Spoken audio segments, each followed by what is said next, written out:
Orson Creed didn't wait for sunrise. He showed up at Wade Hollister's door at 4:30 in the morning, not to talk, not to warn, but to watch. 3 men stood behind him holding torches, and Creed stood with his thumbs in his belt, the way a man does when he's already decided how something ends.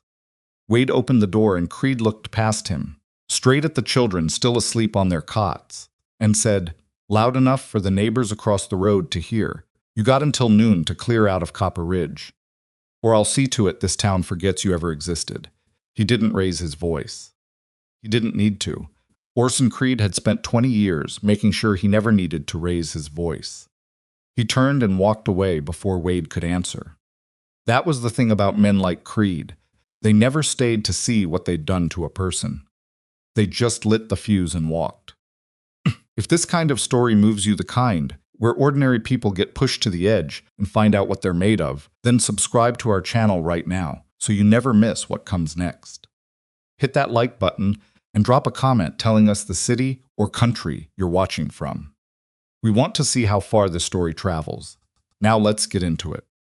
Wade Hollister had lived in Copper Ridge for 4 years, and in all that time, he'd never once thought of himself as a man with enemies. He was a cowboy. That was the whole of it. He hired out his hands and his horse and his knowledge of cattle, and he did the work honestly. And he went home tired, and he fed his children supper, and he did it all again the next morning. He wasn't the kind of man who made speeches or caused trouble or inserted himself into other people's business. He'd learned early that the world ran smoother when a man kept his head down and his opinions to himself.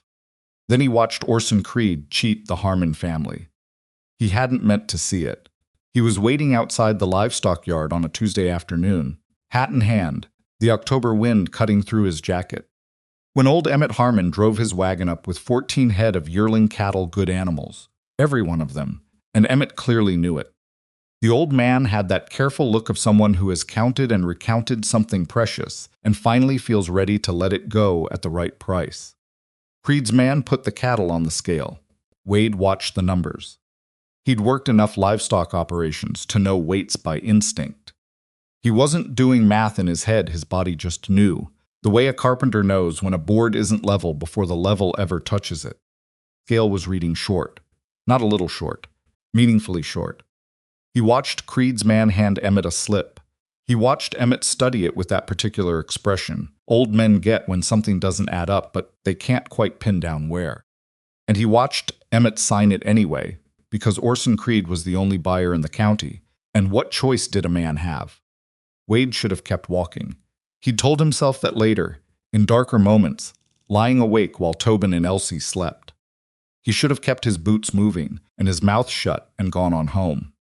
He had 2 children depending on him and no safety net, and nothing in the world but a rented cabin and his reputation as a reliable hand. He had everything to lose and not one thing to gain. Instead, he heard his own voice say, "Emmett, those weights are wrong." The yard went quiet. Creed's man turned around slowly. Emmett Harmon looked at Wade the way a drowning man looks at something he isn't sure is solid ground. "What did you say?" Creed's man asked. "I said the weights are wrong." Wade kept his voice level. "I've been around enough livestock to read a scale. Those animals weighed more than what's on that slip. You calling me a liar? I'm saying the scale's off." Which wasn't quite the same thing, and they both knew it, and neither one of them pretended otherwise. Creed's man told him to mind his business. Wade said he was just making an observation. Emmett Harmon stood between them looking older than his years, holding a payment slip he now couldn't trust, and the whole yard full of men stood watching to see what would happen next. What happened was that Creed himself came out of the office.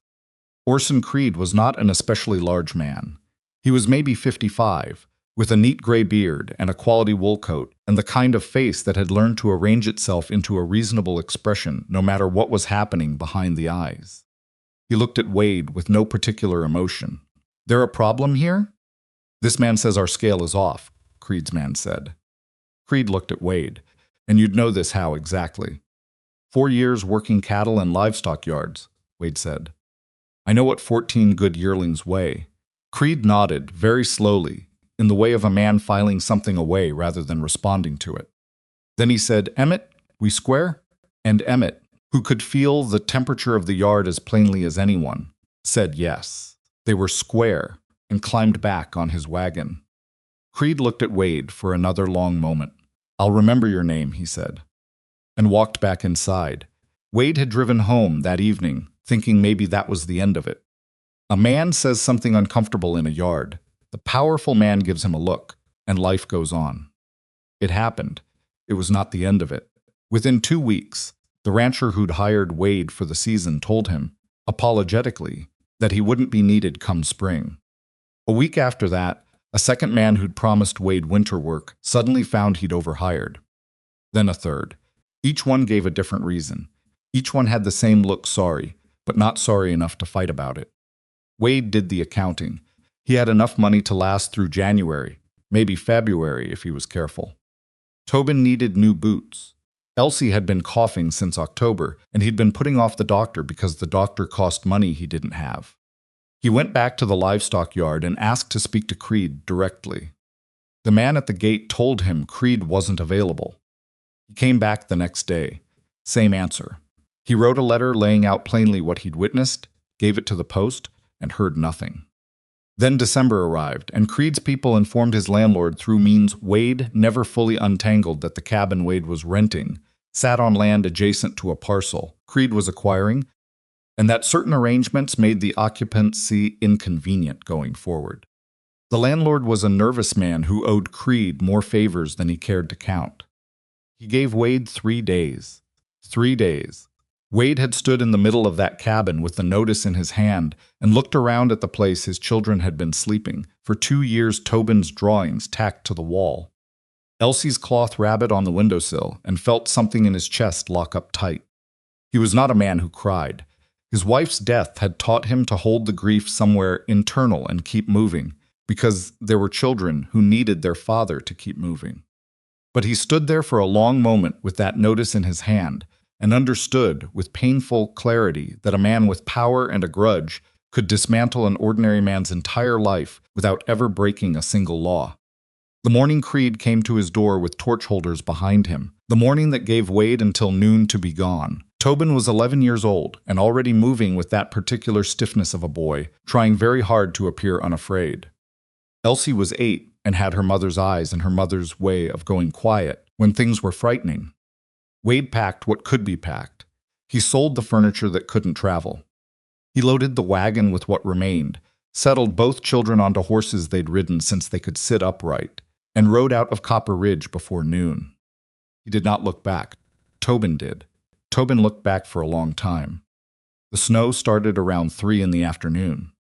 Not a serious storm, just that gray, indifferent kind of snowfall that the Montana Territory sometimes threw at travelers in early winter, the kind that didn't care whether you were equipped for it or not. It just fell. Elsie had Wade's coat draped over her shoulders. Tobin had his own coat buttoned to the collar and refused to acknowledge that he was cold, even as his jaw tightened against the temperature. They had food for 2 days, if Wade was conservative about it. He knew 3 settlements within riding distance, and he'd worked briefly at ranches near 2 of them, but Creed's reach, he'd discovered, extended farther than he'd anticipated. He wasn't certain of any welcome. "Papa." Elsie's voice came from behind him. Small and careful. "I hear you, Elsie girl. Where are we sleeping tonight?" He didn't answer immediately, which was its own kind of answer. Tobin heard the silence and rode up beside him without being asked, because Tobin had been doing that since he was 9, reading situations and repositioning himself to be useful, even when he didn't fully understand them. "Are we going to the Deacon's Ranch?" Tobin asked. "You worked there last spring." "Maybe." "Or the Tanner place?" "Maybe." "Papa." Tobin's voice had that edge boys get when they're trying to sound like men. "Just tell me where we're going." "I don't know yet, son." That was the truth, and he was not going to dress it up. Tobin absorbed it with a small nod and fell back in line, and the 3 of them rode north as the snow thickened around them. He'd heard of Silver Willow Ranch. Everyone in the county had heard of Silver Willow Ranch. It sat on the north side of the ridge, maybe 12 miles from Copper Ridge, and it was the kind of place that generated stories because it was the kind of place people couldn't quite make sense of.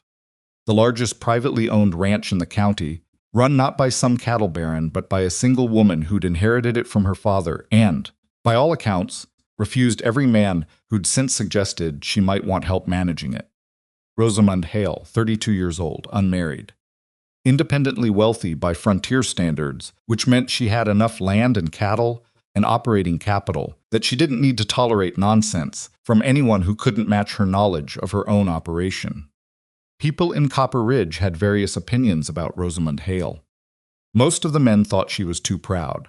Most of the women admired her more than they said out loud. Everyone agreed she was not a person you approached carelessly. Wade had no intention of approaching Silver Willow at all. But the snow was coming harder now, and the temperature was dropping in that sharp, purposeful way that preceded real cold, and Elsie had started coughing again that same tight, worrying cough she'd had since October, and Wade sat on his horse at the fork in the road where the north trail split toward Silver Willow, and the east trail went toward the Tanner place, which was another 6 miles and increasingly uncertain. He looked at Elsie. She wasn't complaining. She never complained. She just sat on her horse with his coat around her shoulders, and her small face pinched against the cold, and she looked at him with those patient eyes that still somehow managed to trust him completely, which was the most difficult thing he'd ever had to carry. Turned north. The gate of Silver Willow came up out of the snow-gray dusk like something deliberate. Tall wooden posts, a crossbar with the ranch name in iron letters, a lamp burning on the near post that meant someone had recently been through or was expecting someone. The main house was visible another quarter-mile up the lane, a large, solid-looking structure with light and several windows, smoke from 2 chimneys. Wade sat at the gate for a moment. He was a man who'd just been run out of a town on the say-so of a powerful man who'd decided he was inconvenient. He was arriving at a stranger's property in a snowstorm with 2 children and no letter of introduction and no particular reason why anyone should open their door to him. He was about to knock on the gate of a woman who, by all accounts, had very little patience for men whose assumed her wealth made her approachable. He thought about turning around. Then Elsie coughed again. He dismounted, walked to the gate, and knocked. The man who came down the lane was lean and weathered and carrying a lantern, and he looked at Wade with a practiced evaluation of someone who'd seen all kinds of people turn up at gates after dark. "Help you? I'm looking to speak with the owner," Wade said. "Miss Hale, if she's available. I'm not here to cause trouble. I've got 2 children. We need somewhere out of the cold for the night, and I'm willing to work for whatever it costs." The man studied him, studied the children, looked at the wagon. "Wait here," he said. He went back up the lane. Wade stood at the gate with Tobin and Elsie, and the snow kept falling, and he kept his face arranged in an expression that gave nothing away because his children were watching him, and he was not going to let them see how uncertain he was. The man came back. Behind him, a figure walked down the lane in a heavy wool coat, no hat, which struck Wade as notable in the cold moving, with the kind of unhurried purpose that suggested she was accustomed to arriving places and having that be the end of a conversation rather than the beginning. Rosamund Hale stopped on the other side of the gate. She was not what he'd expected, though he couldn't have said precisely what he had expected. She was dark-haired and direct-eyed, and had that particular quality of attention that made you aware she was actually looking at you, rather than performing the act of looking. She took in Wade with a single efficient scan, then her eyes moved to Tobin, to Elsie, to the way Elsie had Wade's coat pulled tight around her small shoulders, to the cough that Elsie was trying to suppress and failing. She looked back at Wade. "What happened to you? Not who are you? Not what do you want? What happened to you?" He hadn't been ready for that question. He'd been ready for suspicion, or caution, or polite refusal. He hadn't been ready for someone to look at the 3 of them and ask the plainest possible question. "We had a place in Copper Ridge," he said. "We don't anymore." "Creed?" He blinked. "You know about Creed?" "I know about most things that happen in this county." She looked at Elsie again. "How long has she been coughing?" "Since October." "Has she seen a doctor?" "Not recently." Rosamund was quiet for a moment. Then she lifted the latch on the gate and pushed it open. "You and your children can sleep in the barn tonight," she said. "It's warm and it's dry. There's a stove. Marta will bring you something to eat." She looked at Wade directly. "Tomorrow morning, I'll have a better idea of whether there's anything else I can do for you. Tonight, get those children warm." Wade opened his mouth to say something thank you, or that he appreciated it, or some complete sentence that conveyed what he felt. What came out was, "Yes, ma'am." He was pretty sure it was the first time in his adult life he'd called anyone ma'am without it feeling ridiculous. She was already walking back toward the house. The barn at Silver Willow was better than any barn Wade had slept in, and he'd slept in a fair number. It was large and well built, and smelled of hay and horses, and the particular kind of organized cleanliness that said someone paid attention to the small things. Stove in the corner put out real heat. Within 20 minutes, a woman named Marta arrived with a covered pot of beef soup, half a loaf of bread, and a look that managed to be simultaneously businesslike and kind. Elsie ate 2 full bowls. Tobin ate 3 and tried to look like he hadn't been hungry. Wade sat on a hay bale with his back against the stall wall and watched his children eat in the warmth, and something in his chest that had been clenched since the morning loosened enough to let him breathe properly. He didn't sleep much. He lay awake for a long time, listening to the snow against the barn roof and thinking about tomorrow, and the day after and the weeks after that, running the numbers he'd already run 100 times, still coming up short. He had skills. He had 2 children. He had a reputation in the county that Creed had done serious damage to, and he didn't know yet how much. What he didn't have was a plan.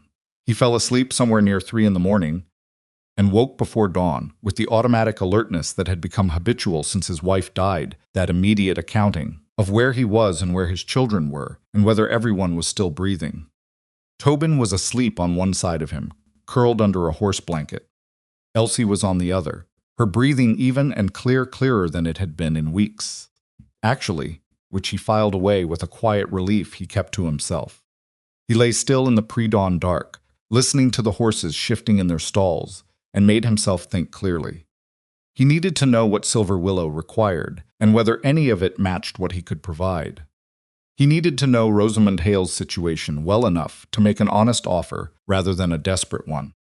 And he needed to do it without making her feel like he was taking advantage of a moment of charity, because whatever else he'd lost in Copper Ridge, he hadn't lost his sense of what he owed the people who helped him. He got up quietly, dressed without waking the children, and went to look at the ranch. What he found in the hour before breakfast was not what he expected. Silver Willow was unquestionably a wealthy operation. The acreage was obvious. The herd size was evident from the winter pastures. The main house and outbuildings were solid and well-maintained. But underneath the surface impression of a healthy ranch, he could see the places where things were quietly going wrong.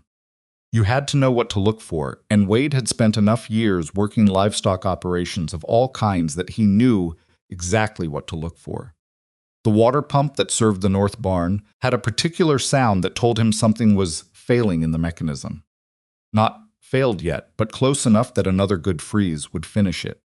2 sections of fence along the east pasture had posts that had shifted over the summer and weren't properly seated. One of them was one bad storm away from coming down. The horses were the most telling. He watched 2 of the hired hands move through the morning feeding routine, and the horses watched them with that particular flat-eared wariness that said the animals didn't trust the men handling them. That wasn't unusual. It was common, actually, in operations where the hands turned over frequently. But it created real problems with working cattle, because a horse that didn't trust its rider was a liability at exactly the moment you needed it most. Wade stood in the cold, watching all of this, and felt something uncomfortable settle into his thinking.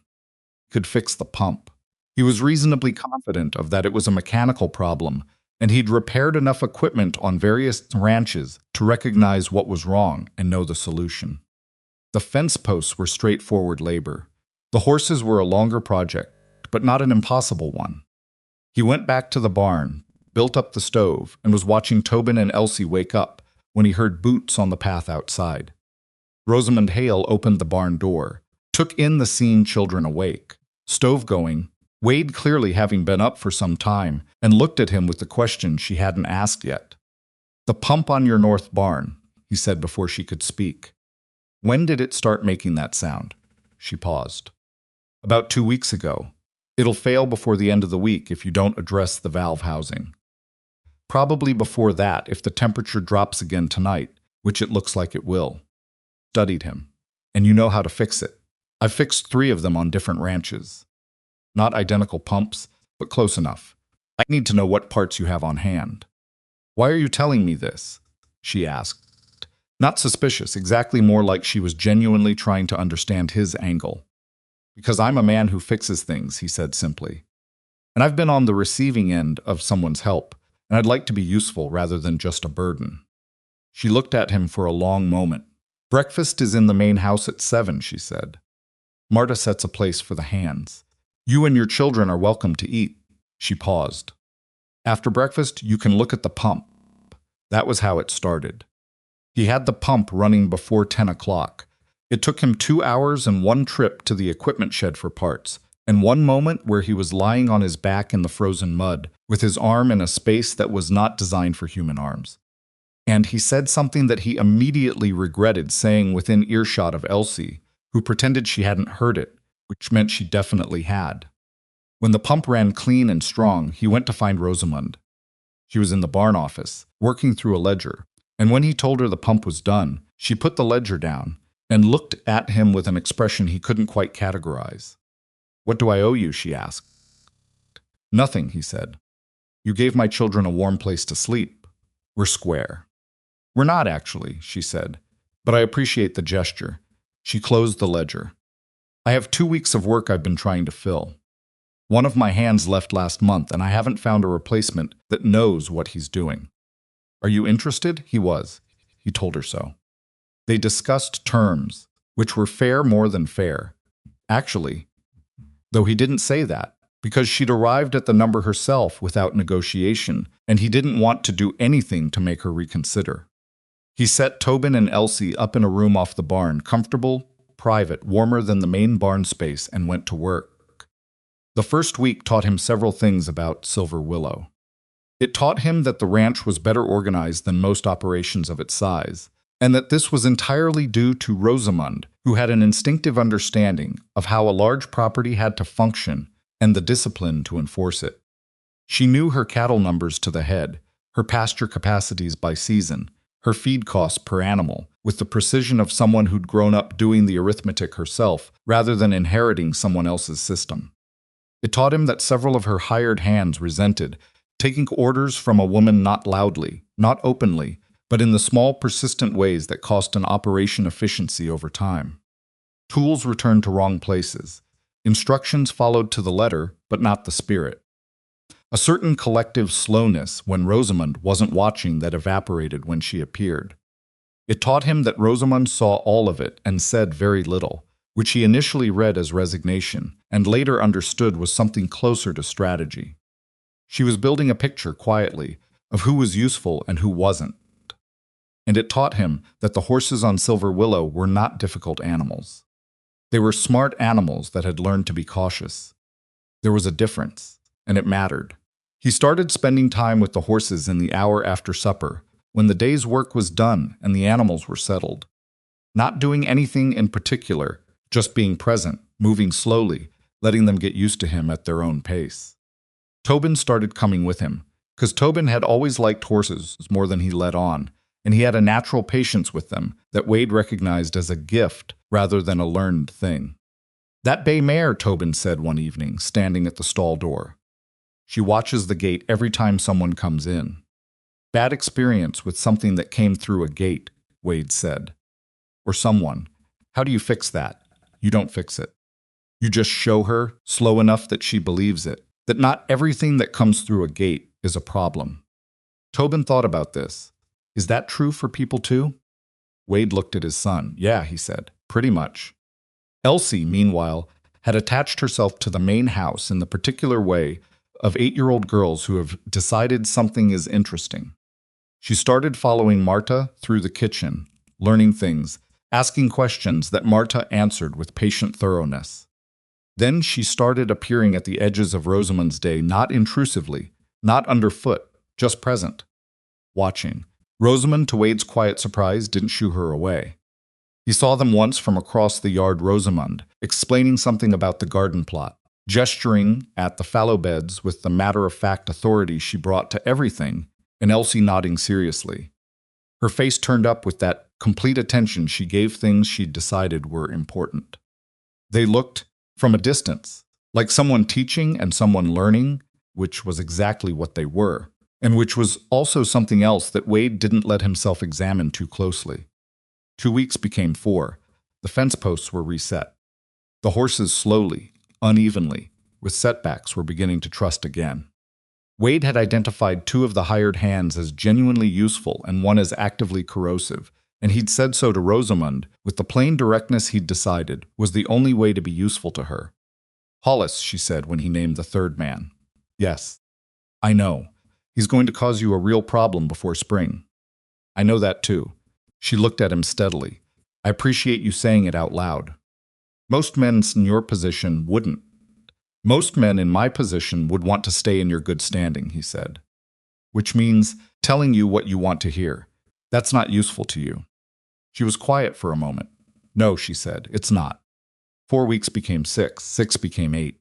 The work deepened, and so did the pattern of evenings on the porch after supper. After Tobin and Elsie were settled, the 2 of them sitting in the cold with coffee cups going warm in their hands, talking about the ranch or the county, or occasionally nothing at all, which was its own kind of conversation. He told her about his wife, not all of it, and not right away. It came out in pieces over several evenings, the way things do when you're not actively telling a story, but a story tells itself through accumulated moments. Her name had been Clara. She died of a fever 3 winters back, fast enough that Wade had barely had time to understand what was happening before it was over. Tobin had been 8. Elsie had been 5. Rosamund listened without offering him comfort he hadn't asked for, which he appreciated more than she probably knew. She just listened, and occasionally asked a question that showed she'd actually heard what he'd said. In return, she told him about her father, not the version of the story people in Copper Ridge generally told. It was about inherited wealth and a daughter who'd never had to work for anything.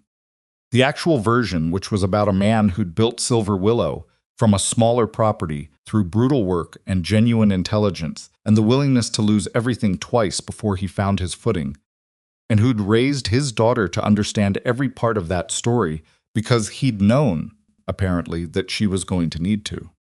"He died when I was 26, she said. "Left me everything. Everyone expected me to sell. Why didn't you?" She looked at him with a directness that felt like a door opening. "Because he spent his whole life building it. I wasn't going to be the generation that gave it away." He nodded slowly. "What did people say about that?" She smiled, not warmly, exactly, but in the way of someone who's found a particular memory amusing with the distance of years. "Plenty, I can imagine." "Can you?" He thought about it. "Probably not completely," he said. "I've had people doubt my honesty and my intentions. I haven't had people doubt my right to be where I am just because of what I am." She looked at him. "No," she said. "That's different." "It is," he agreed. That was the evening that something shifted between them, though neither of them acknowledged it or probably could have named it precisely. Just different after that. Not in any way that changed the surface of things. They were still employer and hired hand. They still behaved accordingly, in the presence of the ranch hands and in the structure of the workday. But in the evenings on the porch, something was quieter and closer, and they both knew it. And neither of them spoke about it because some things are more valuable before they're spoken. It was Tobin who noticed first. He said nothing to Wade about it directly. He wasn't that kind of boy. But one morning at breakfast he asked, with elaborate casualness, whether Miss Hale had always eaten supper alone before they came, and Wade said he supposed so. And Tosin said "ha" in the specific way he used when he'd confirmed something he already suspected, and didn't say anything else. Elsie noticed second. Her response was simpler. She started saving Rosamund the piece of cornbread from the middle of the pan, which was the best piece, and presenting it without comment at supper every night, as though this were an arrangement that had always existed. Rosamund accepted the cornbread every night with the same undemonstrative solemnity Elsie offered it with, and it was, Wade thought, one of the more complete conversations he'd ever witnessed. Trouble was coming. He knew it the way you know bad weather, not because you can see it yet, but because the air changes. He just didn't know what shape it would take. He found out on a Tuesday morning in late January. One of the hands not Hollis, but a younger man named Fiske, who wasn't malicious but was easily influenced, caught Wade alone near the equipment shed with a look on his face that mixed discomfort with something like warning. "You should know," Fiske said. "There's talk." Wade kept his hands busy with the harness he was examining. "There's always talk. Not like this." Fisk shifted his weight. "Coming from town. From Creed's people, mostly. They're saying," he stopped. "What are they saying, Fisk?" "They're saying you didn't come here looking for work." Fisk met his eyes briefly. "They're saying you heard Miss Hale had money and no husband, and you came out here with those kids, specifically to get yourself a soft landing. You're running a game." The harness went still in Wade's hands. He let the silence sit for a moment. "You believe that?" he asked. Fiske had the decency to look uncomfortable. "I don't know what I believe. I'm just telling you what's being said." "Appreciate it," Wade said. Quietly, flatly, "I'll keep it in mind." Fisk left, and Wade stood in the cold with the harness in his hands, and felt the particular sick anger of a man who has had his honesty questioned enough times that he's started to know exactly how it lands. Creed wasn't done with him. Of course, Creed wasn't done with him. He'd fooled himself into thinking that putting 12 miles in a mountain ridge between himself and Copper Ridge had given him room to breathe. It hadn't. It had just given Creed's poison a slightly longer distance to travel. He thought about going directly to Rosamund. He dismissed it. Not because he didn't trust her judgment, he did. More than most, but because walking into her office and saying there's a rumor going around that I'm only here for your money was exactly the kind of statement that planted a seed even in the most rational person's mind. The denial and the accusation arrived together, and no matter how clean the denial was, the accusation stayed. He would have to let the work speak. He would have to let time do what time did. He picked up the harness and went back to work. But that evening, sitting on the porch, he noticed for the first time that Rosamund was quiet in a different way than she usually was. Not cold, she was never cold. Exactly. Just slightly further behind her eyes than usual. Thinking about something she hadn't decided to share. He noticed it and said nothing, and understood that somewhere between Copper Ridge and Silver Willow, the shadow of Orson Creed had found them again.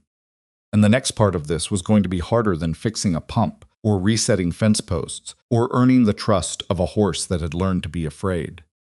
The next part, he thought, sitting in the cold Montana dark, was going to require something he wasn't sure he had left. He was going to have to trust someone to believe him. And he wasn't sure, after Copper Ridge, how to do that anymore.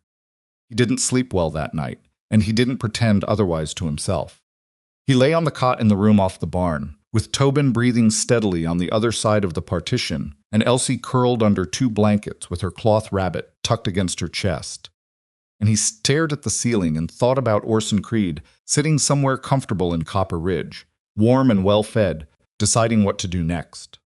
Because that was the thing about men like Creed. They didn't stop. Stopping required a kind of self-awareness that Creed had never developed. The ability to look at a situation and recognize that continuing it was going to cost more than letting it go. Creed didn't have that. What Creed had was the particular stubbornness of a man who'd spent 2 decades getting his way, and who experienced any resistance not as a reason to reconsider, but as a personal insult requiring a response. Wade had gotten in Creed's way, publicly, in front of witnesses. That was the kind of thing Creed would carry a long time. He got up before dawn again, dressed quietly, and went to check on the horses.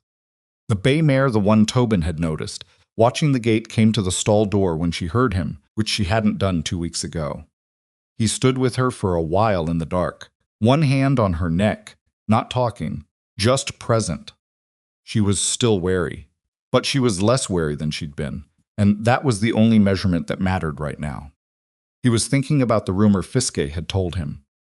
Turning it over, examining it from different angles, the way you examine a piece of equipment you're trying to understand before you fix it. The rumor was clean, as these things went. It was the kind of story that required no evidence and was almost impossible to disprove, because the proof against it was simply what? That he was a decent man? That he'd worked hard and kept his word and hadn't asked for anything beyond what he'd earned? Those things didn't make a story. People didn't pass those around at the feed store or the saloon. What people passed around was the version for an angle, the one where something interesting was happening beneath the surface. Creed understood this. The man was calculating in ways that weren't immediately obvious. If you only looked at the surface of him, the reasonable face, the quality coat, the carefully moderated voice. Underneath all of that was someone who had studied human weakness the way a craftsman studies his material, and who knew exactly where to apply pressure for maximum effect. The breakfast bell rang from the main house. Wade put his hat on and went. Kitchen at Silver Willow was large and warm, and smelled permanently of wood smoke, and whatever Marta had been cooking since 4 in the morning. The hands ate at a long table near the back. Rosamund ate at a smaller table near the window, which had been her father's arrangement and remained hers not out of aloofness, but because she used the morning meal to review her day's accounting, and she couldn't do that with 4 men talking around her. Since Wade and the children had arrived, her table had acquired 2 additional chairs. Then a third. This had happened without discussion. Marta had simply started setting 4 places, and Rosamund had not said anything about it, and Wade had understood that some arrangements were better confirmed by silence than by conversation.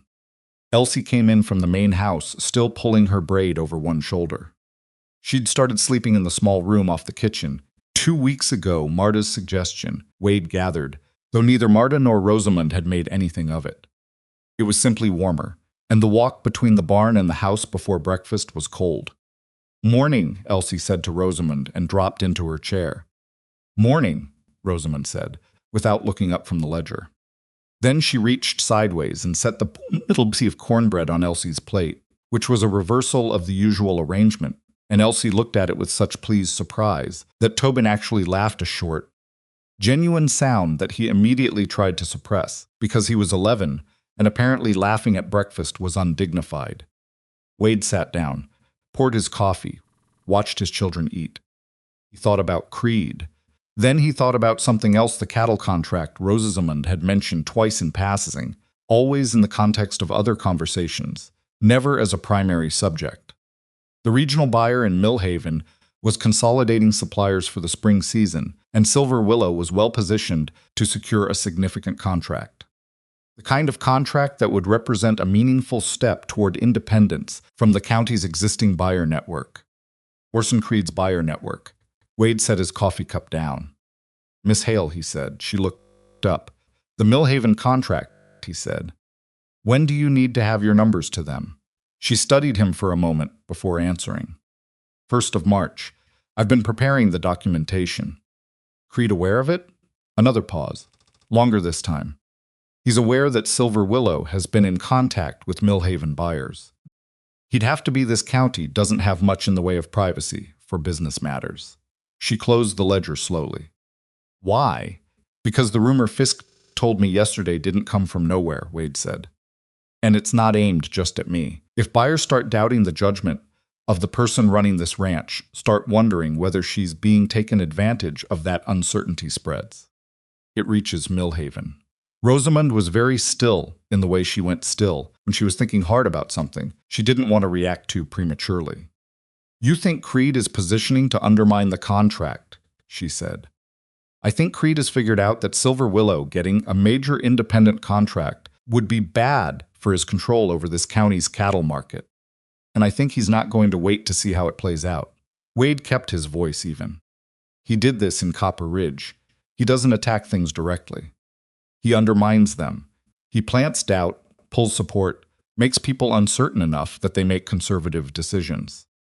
Then he shows up with an offer when the situation looks unstable." Rosamund looked at him for a long moment. "You know him," she said. "I watched him work," Wade said. "That's enough." Tobin was listening. Wade could see it in the particular quality of his son's stillness, the way Tobin had of appearing to be focused entirely on his food while actually taking in every word around him. He didn't tell him to stop. There wasn't much point. And honestly, at 11, Tobin had already seen enough of how the world actually worked that pretending otherwise felt dishonest. Rosamund stood up from the table. She walked to the window and looked out at the yard, the hands moving through morning chores, the pale winter light on the snow, the line of fence posts visible along the east pasture where Wade had reset the anchors last week. "What would you do?" she asked. If it were your operation, I'd get the documentation in order first. Everything that supports the Millhaven numbers, weights, herd records, pasture capacity, feeding costs. If Creed is going to create doubt, your best defense is paperwork that leaves no room for interpretation. He paused. Then I'd make sure the people whose opinions matter in Millhaven know Silver Willow's record. Not through a letter, in person, so they can see the operation and form their own view. She turned from the window. That means the drive. Yes. The pass is difficult in February, I know. Creed has contacts along the main route. I know that too, Wade said. But there's the old logging trail through the North Ridge. It's harder, but it's yours. You control that land. Nobody can block it or slow it without trespassing. Rosamund looked at him with an expression he'd come to recognize. She was measuring something, though he couldn't always tell what. Whether he was right, or whether he understood what he was suggesting, or whether she trusted his reasons for suggesting it. Probably all three at once. I'll think about it, she said. She picked up her ledger and walked back toward the office. Wade finished his coffee. Elsie was watching him. She'll do it, she said quietly. What makes you say that? Elsie shrugged. She had that look. What look is that? The one she gets when she's already decided something but wants to think about it more first. Elsie bit into her cornbread. Mama used to do that too. The mention of Clara was so natural, so unguarded, that Wade sat with it for a moment without knowing what to say. Tobin had gone very still. Then Tobin said, "She does do that," as though confirming a weather pattern, and reached for his coffee cup, and the moment passed the way those moments did not gone, exactly. Just absorbed into the texture of the morning. The week that followed was one of the busiest Wade had spent at Silver Willow. Rosamund had made her decision. She hadn't announced it with any ceremony. She'd simply told him at the end of that day what she was planning and what she needed from him, and the ranch shifted into the particular kind of organized urgency that a cattle drive required. Animals needed assessing. Equipment needed checking. The route needed planning in the kind of specific detail that left room for problems, because problems were coming, regardless of whether you planned for them. Hollis, the hand Wade had flagged as a problem, got worse. It happened in the way these things usually happen, gradually, then suddenly. For weeks he'd been doing his version of the minimum, dragging his feet on tasks he didn't feel were his business, making comments just quiet enough to be deniable. Then one afternoon in the equipment barn, he made a comment about Rosamund that was not deniable at all. Wade was on the other side of a partition checking harness when he heard it.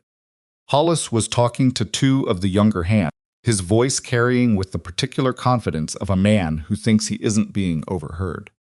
Comment was crude and specific, and said something very clear about what Hollis thought of women who got above themselves. Wade came around the partition. Hollis saw him and had the intelligence to recognize immediately that this was not a conversation he could talk his way out of. "Anything you want to say out loud," Wade said, "you can say it to me." Hollis looked at the two younger hands, who were both suddenly very interested in the equipment they were holding. "Just talking," Hollis said. "I know what you were doing." Wade kept his voice quiet.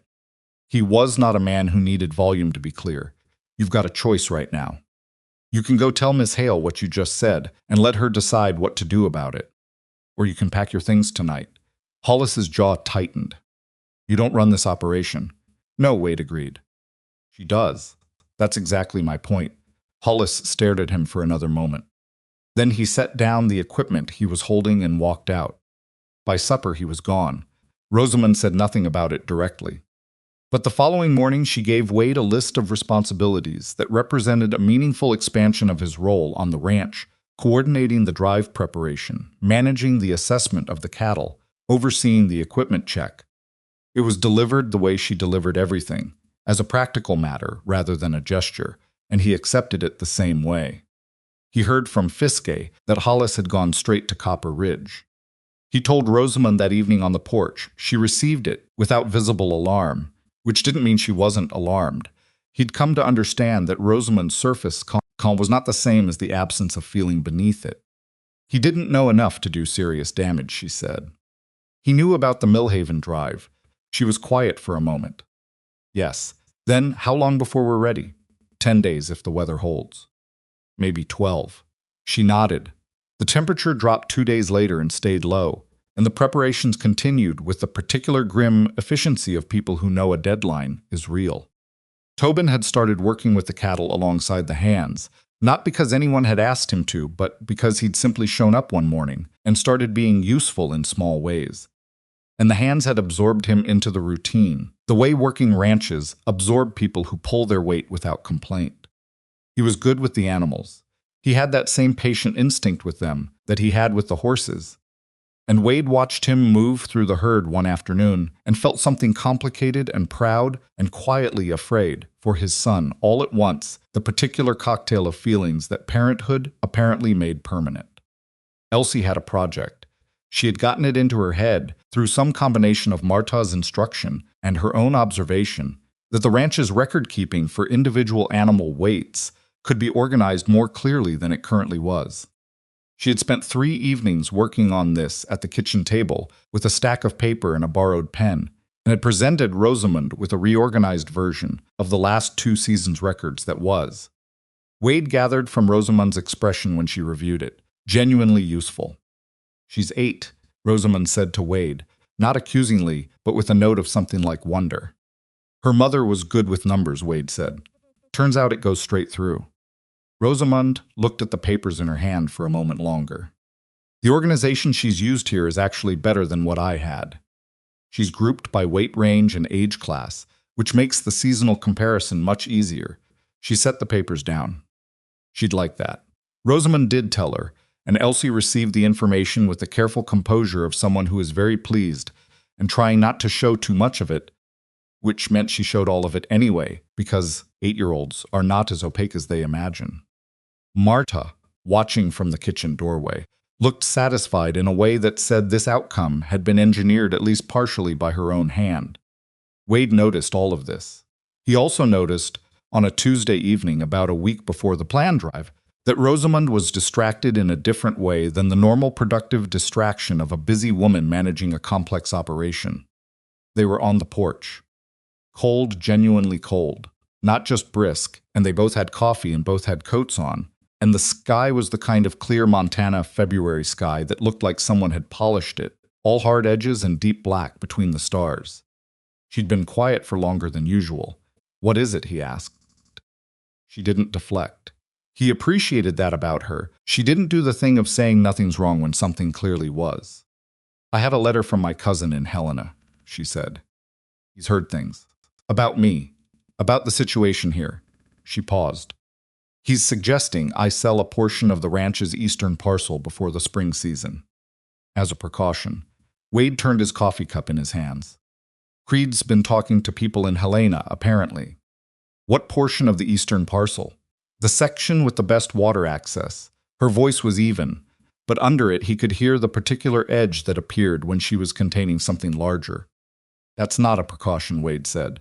"That's exactly what Creed wants." "I know what it is." Quietly, "I'm just telling you what the letter said."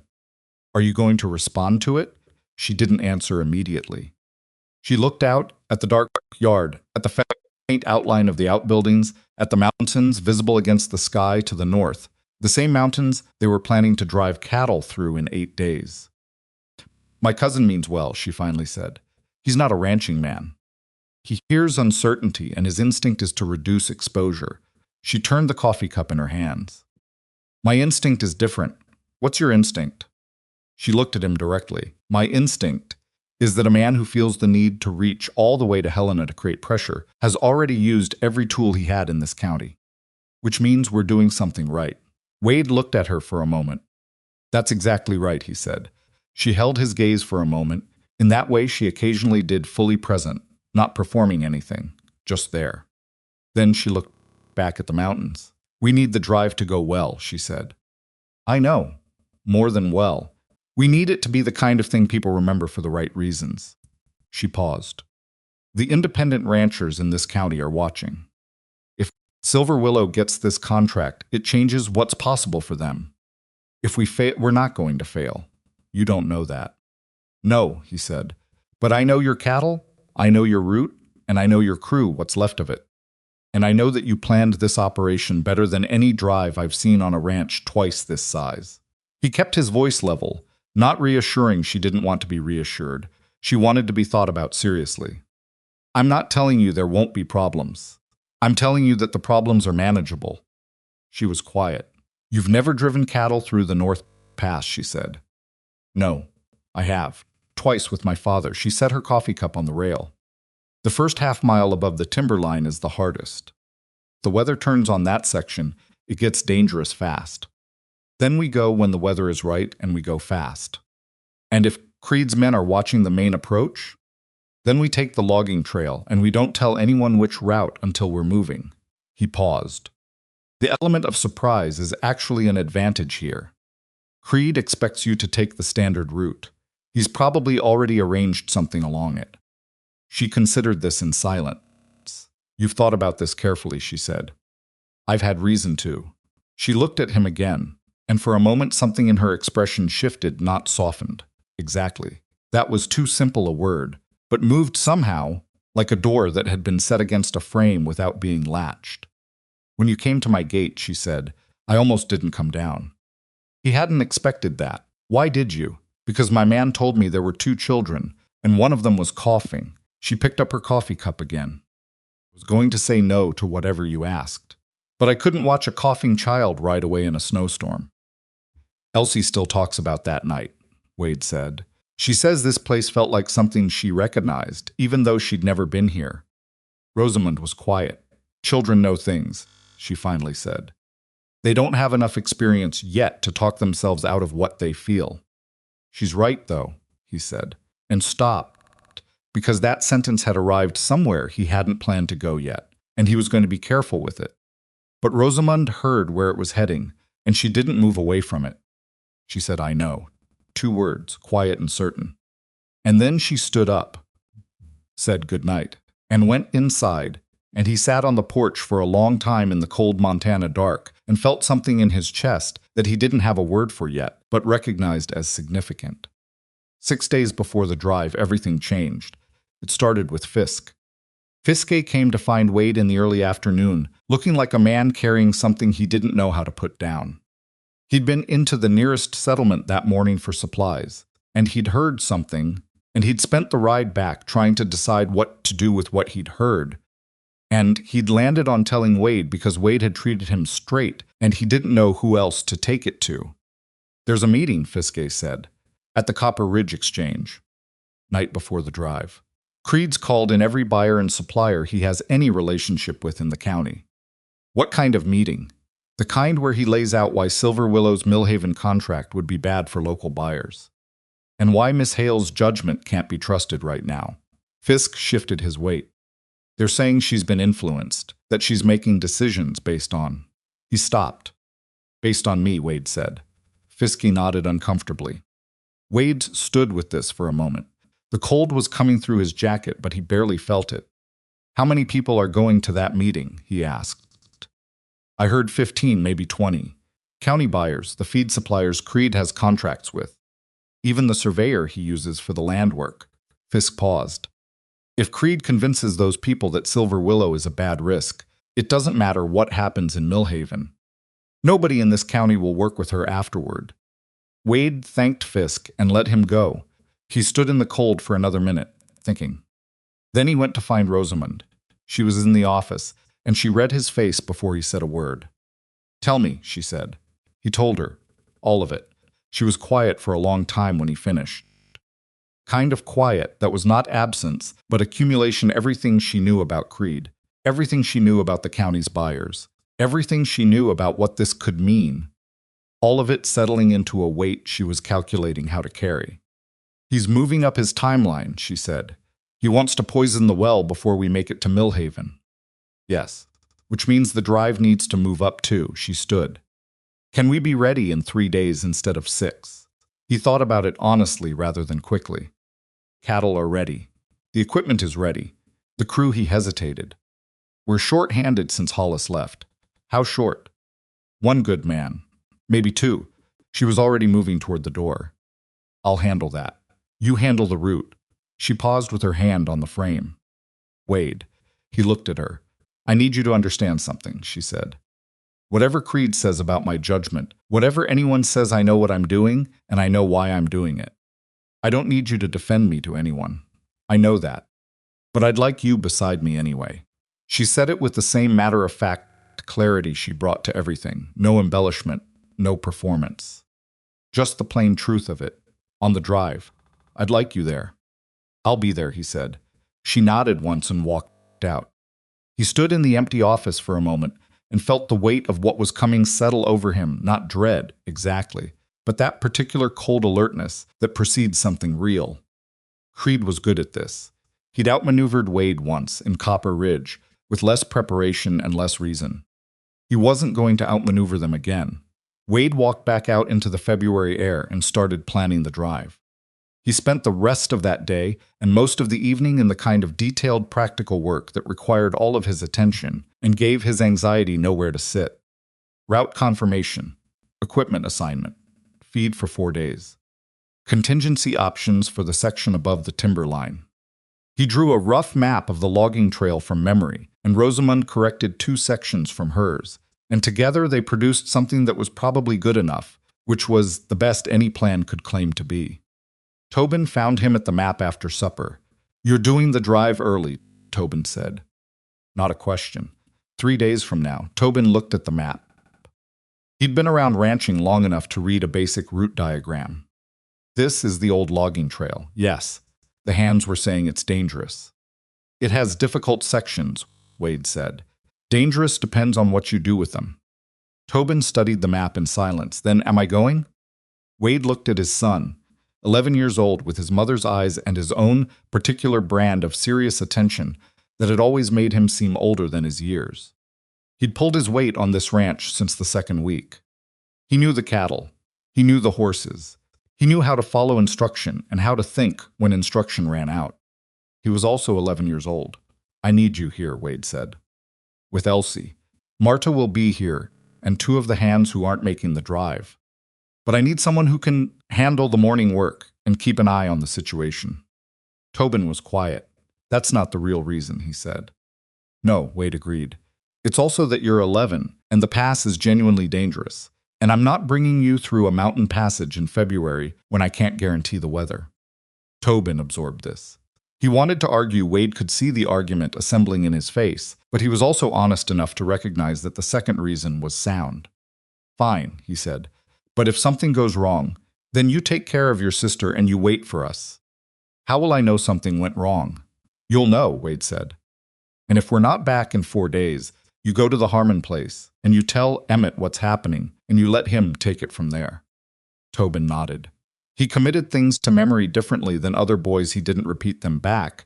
He just went still for a moment, and you could practically feel the information settling in. Okay, he said. He looked at the map one more time, then went to bed. Wade sat alone with the route for another hour, marking nothing, just thinking. In 3 days, they were going to drive Silver Willow's cattle through a mountain pass that hadn't been regularly used in a decade, ahead of schedule, with a short crew, in February, while Orson Creed spent an evening in Copper Ridge convincing the county to abandon Rosamund Hale. He was either doing something brave or something stupid, and most of the time those 2 things looked identical until after the fact. He rolled up the map and went to sleep. The morning they were supposed to leave, it rained. Not snow rain, which was worse in February because it meant the temperature was sitting in that unstable band, where conditions could go either direction, and the ground that had been frozen hard enough to support a herd would start softening in ways that were hard to predict and harder to manage. Wade stood in the yard at 5 in the morning, listening to the rain on the barn roof, and doing the kind of rapid recalculation that couldn't be written down, just held in your head and turned until you found the side of it that made sense. Rosamund came out of the house 20 minutes later. She stood beside him in the rain without a hat, which he'd noticed was a habit of hers in weather, as if wearing a hat was a concession to difficulty that she wasn't prepared to make. Well, she said. It might pass, he said. The clouds are moving. If it clears by 8, we can still make the first timber section before dark. And if it doesn't clear by 8, then we go anyway, and we're more careful on the upper trail. She looked at the sky. The hands are ready? Been ready since 4. She was quiet for a moment. The rain came down steadily, not hard, the kind that didn't announce itself as a problem until you'd been in it long enough. Creed's meeting was last night, she said. Whatever he said, he's already said it. I know. So waiting doesn't help us. No, he said. Doesn't. She looked at him. He looked at her. The rain fell between them and around them, and neither of them moved. 8 o'clock, she said. If it's clearing, we go. If it isn't, we go anyway. That was the whole conversation. He went to get the crew moving. There were 6 of them making the drive: Wade, Rosamund, Fisk, and 3 hands named Garrett, Duval, and a quiet older man everyone called Seps, who had been at Silver Willow longer than any of the others, and who moved through ranch work with the economy of motion of someone who had stopped wasting energy on anything that didn't need it. They were short, and they all knew it. A herd this size on a route this difficult would have been better managed by 9 or 10 experienced hands. 6 was the number they had, and 6 was what they were working with. Tobin stood at the yard gate when they were saddling up. He had Elsie beside him. Elsie was holding her cloth rabbit the way she only did when she was trying not to look worried about something. She'd had it since she was 4, that rabbit, and Wade had long ago accepted that it was a better indicator of his daughter's emotional state than anything she said with her face. He went to them before mounting. He crouched down to Elsie's level. Hey, she said. You're going to be fine. Mark is here. Jameson and Price are staying. Tobin knows what needs doing in the mornings. I know, Elsie said. Then, is it dangerous? He thought about lying. Decided against it. Parts of it are tricky. We'll be careful. She absorbed this. Come back, she said. Not dramatically, just plain. The way you say the most important thing when you've stripped everything else away. Planning on it, he said. He stood and looked at Tobin. Tobin had that expression he got when he was holding something in jaw tight, eyes doing extra work. 4 days, Wade said. Harmon's place if we're not back. I know, Tobin said. You already told me. I know I did. Pause, Papa. Tobin's voice dropped. Watch yourself on the pass. I will. He put a hand briefly on his son's shoulder, then went and mounted his horse. The rain was still falling when they moved the herd through the north gate. Not as hard as it had been, but still present gray, indifferent curtain between them and the mountains. Cattle didn't like it.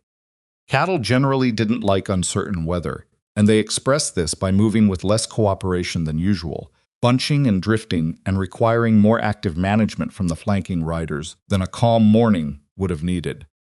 Fiske took the right flank. Garrett and Duval split the rear. Seps rode point with the kind of unhurried authority that experienced animals recognized and responded to. Rosamund rode beside Wade at the edge of the herd, and he noticed immediately that she was an excellent rider, not showy, not overhandling her horse, just precise. Reading the herd and the terrain simultaneously, and adjusting before problems materialized rather than after. He'd suspected this. It was good to have it confirmed. The first 3 miles were the easiest part of the route, and they made reasonable time, despite the weather and the cattle's mood.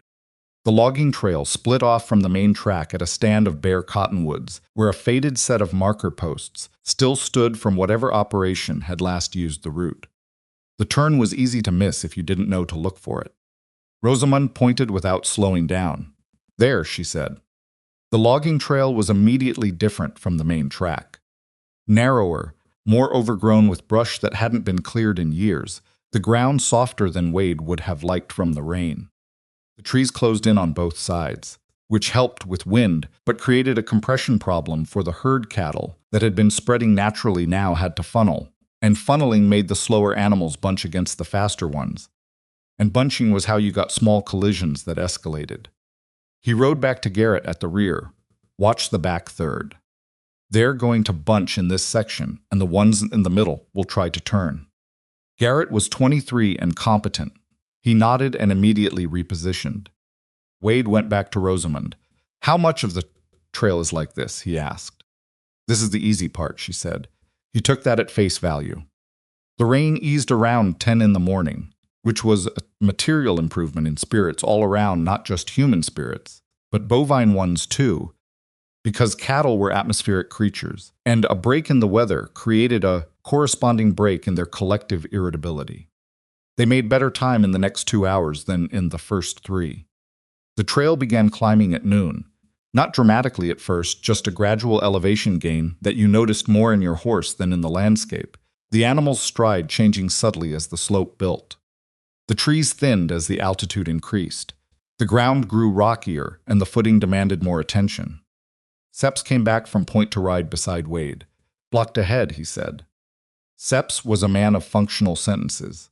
He'd probably said fewer than 300 words in the entire time Wade had been at Silver Willow. Wade looked at him. "What kind of blocked?" "Trees down across the trail." "Big ones." "Not from the weather, they've been there a while." "Someone dragged them there." A moment of silence. Rosamund had heard. "How far ahead?" "Quarter mile. Can we go around?" "East side drops off too steep." "West side." Seps thought about it in his economical way. "Maybe. It's brushy, but it's flat enough." Rosamund looked at Wade. He looked back at her. "Creed," she said. "Yeah." He knew the logging trail was an option. "I underestimated him." "So did I." Wade was already scanning the terrain with the instinctive tactical reading that came from spending years in places where you had to know what was happening farther than you could see. If he blocked the trail, he either expected us to turn back or he expected us to try to go around, and the east drop-off makes the west bypass the obvious choice.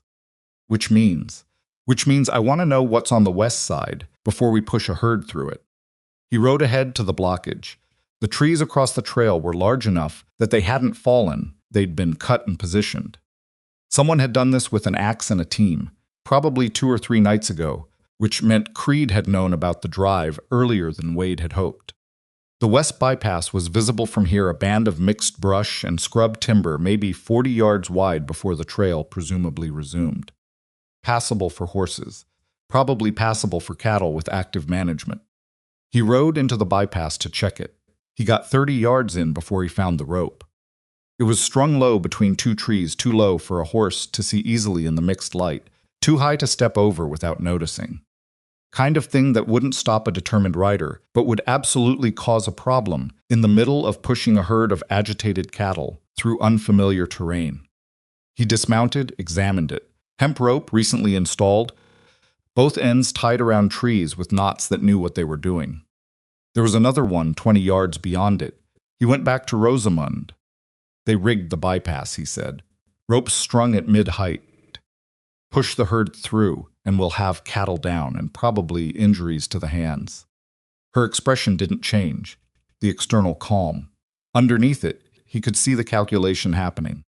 "Options," she said. "We can clear the ropes. It'll take an hour, maybe more. Or we go back to the main trail and hope Creed's arrangements there are less organized than this." He paused. "Or there's a third option. Tell me. The timber is old growth through here. These trees that were dragged across the trail, they were cut, not fallen. Which means there was a clearing operation at some point. Old logging sites usually have a skid road, even if it's overgrown. If there's a skid road on the uphill side of these logs, it might connect back to the main trail above the worst section of it." Rosamund looked at the uphill slope. Then she said something that surprised him. "My father mentioned a skid road," she said, "when we came through here the second time. I was maybe 18. He said the old-timers had a route that cut across the shoulder of the ridge, shorter than the trail but harder to find. Do you remember where it started?" She studied the slope for a long moment. "Near the big split boulder. My father called it the broken jaw." "Should be." She turned her horse, looking. "Up there. Southeast of here, maybe 200 yards. He looked where she was pointing. "You want to look for it while I start clearing the ropes?" "I want to go with you," she said. "Garrett and Fisk can start on the ropes. If the skid road isn't there or isn't usable, we haven't lost much time."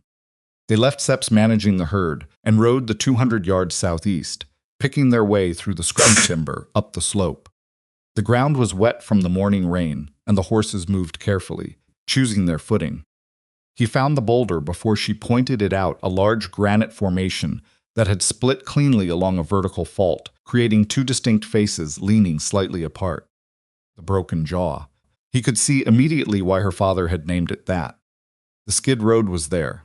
Barely. It was 20 years of growth past its last use, brush encroaching on both sides, the original cleared path reduced to a band maybe 10 feet wide. The ground was solid. This section of the ridge was bedrock just under the surface, which was why it had been useful as a hauling route in the first place, and the width, tight as it was, would move cattle single file if they managed the pressure correctly. Connects, Rosamund said. She was studying the line of it as it curved up the slope.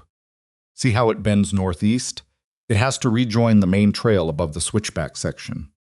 That's the only logical place. If the main trail above the switchback is clear, should be. Creed's men would have focused on the logging trail. They didn't expect us to go looking for a route that doesn't appear on any map. Wade considered the skid road. The cattle were going to hate it. Single file through thick brush, strange ground, strange smells, no room to spread. Every instinct a range animal had would be working against the plan. But cattle could be moved through difficult places if the handlers knew what they were doing and the lead animals were managed right. Seps, he said. He knows cattle. He's been on more drives than any of us, Rosamund confirmed. Put him at the front with the lead cow. Whatever that lead animal does, the others will eventually follow. He looked at the narrow entry to the skid road. It's going to be slow and it's going to be loud, and there are going to be moments where it feels like the whole thing is falling apart. But it won't. It won't fall apart, he said. It'll just be unpleasant. She almost smiled. Cattle drives usually are. They went back and reorganized. The next 2 hours were, as advertised, unpleasant.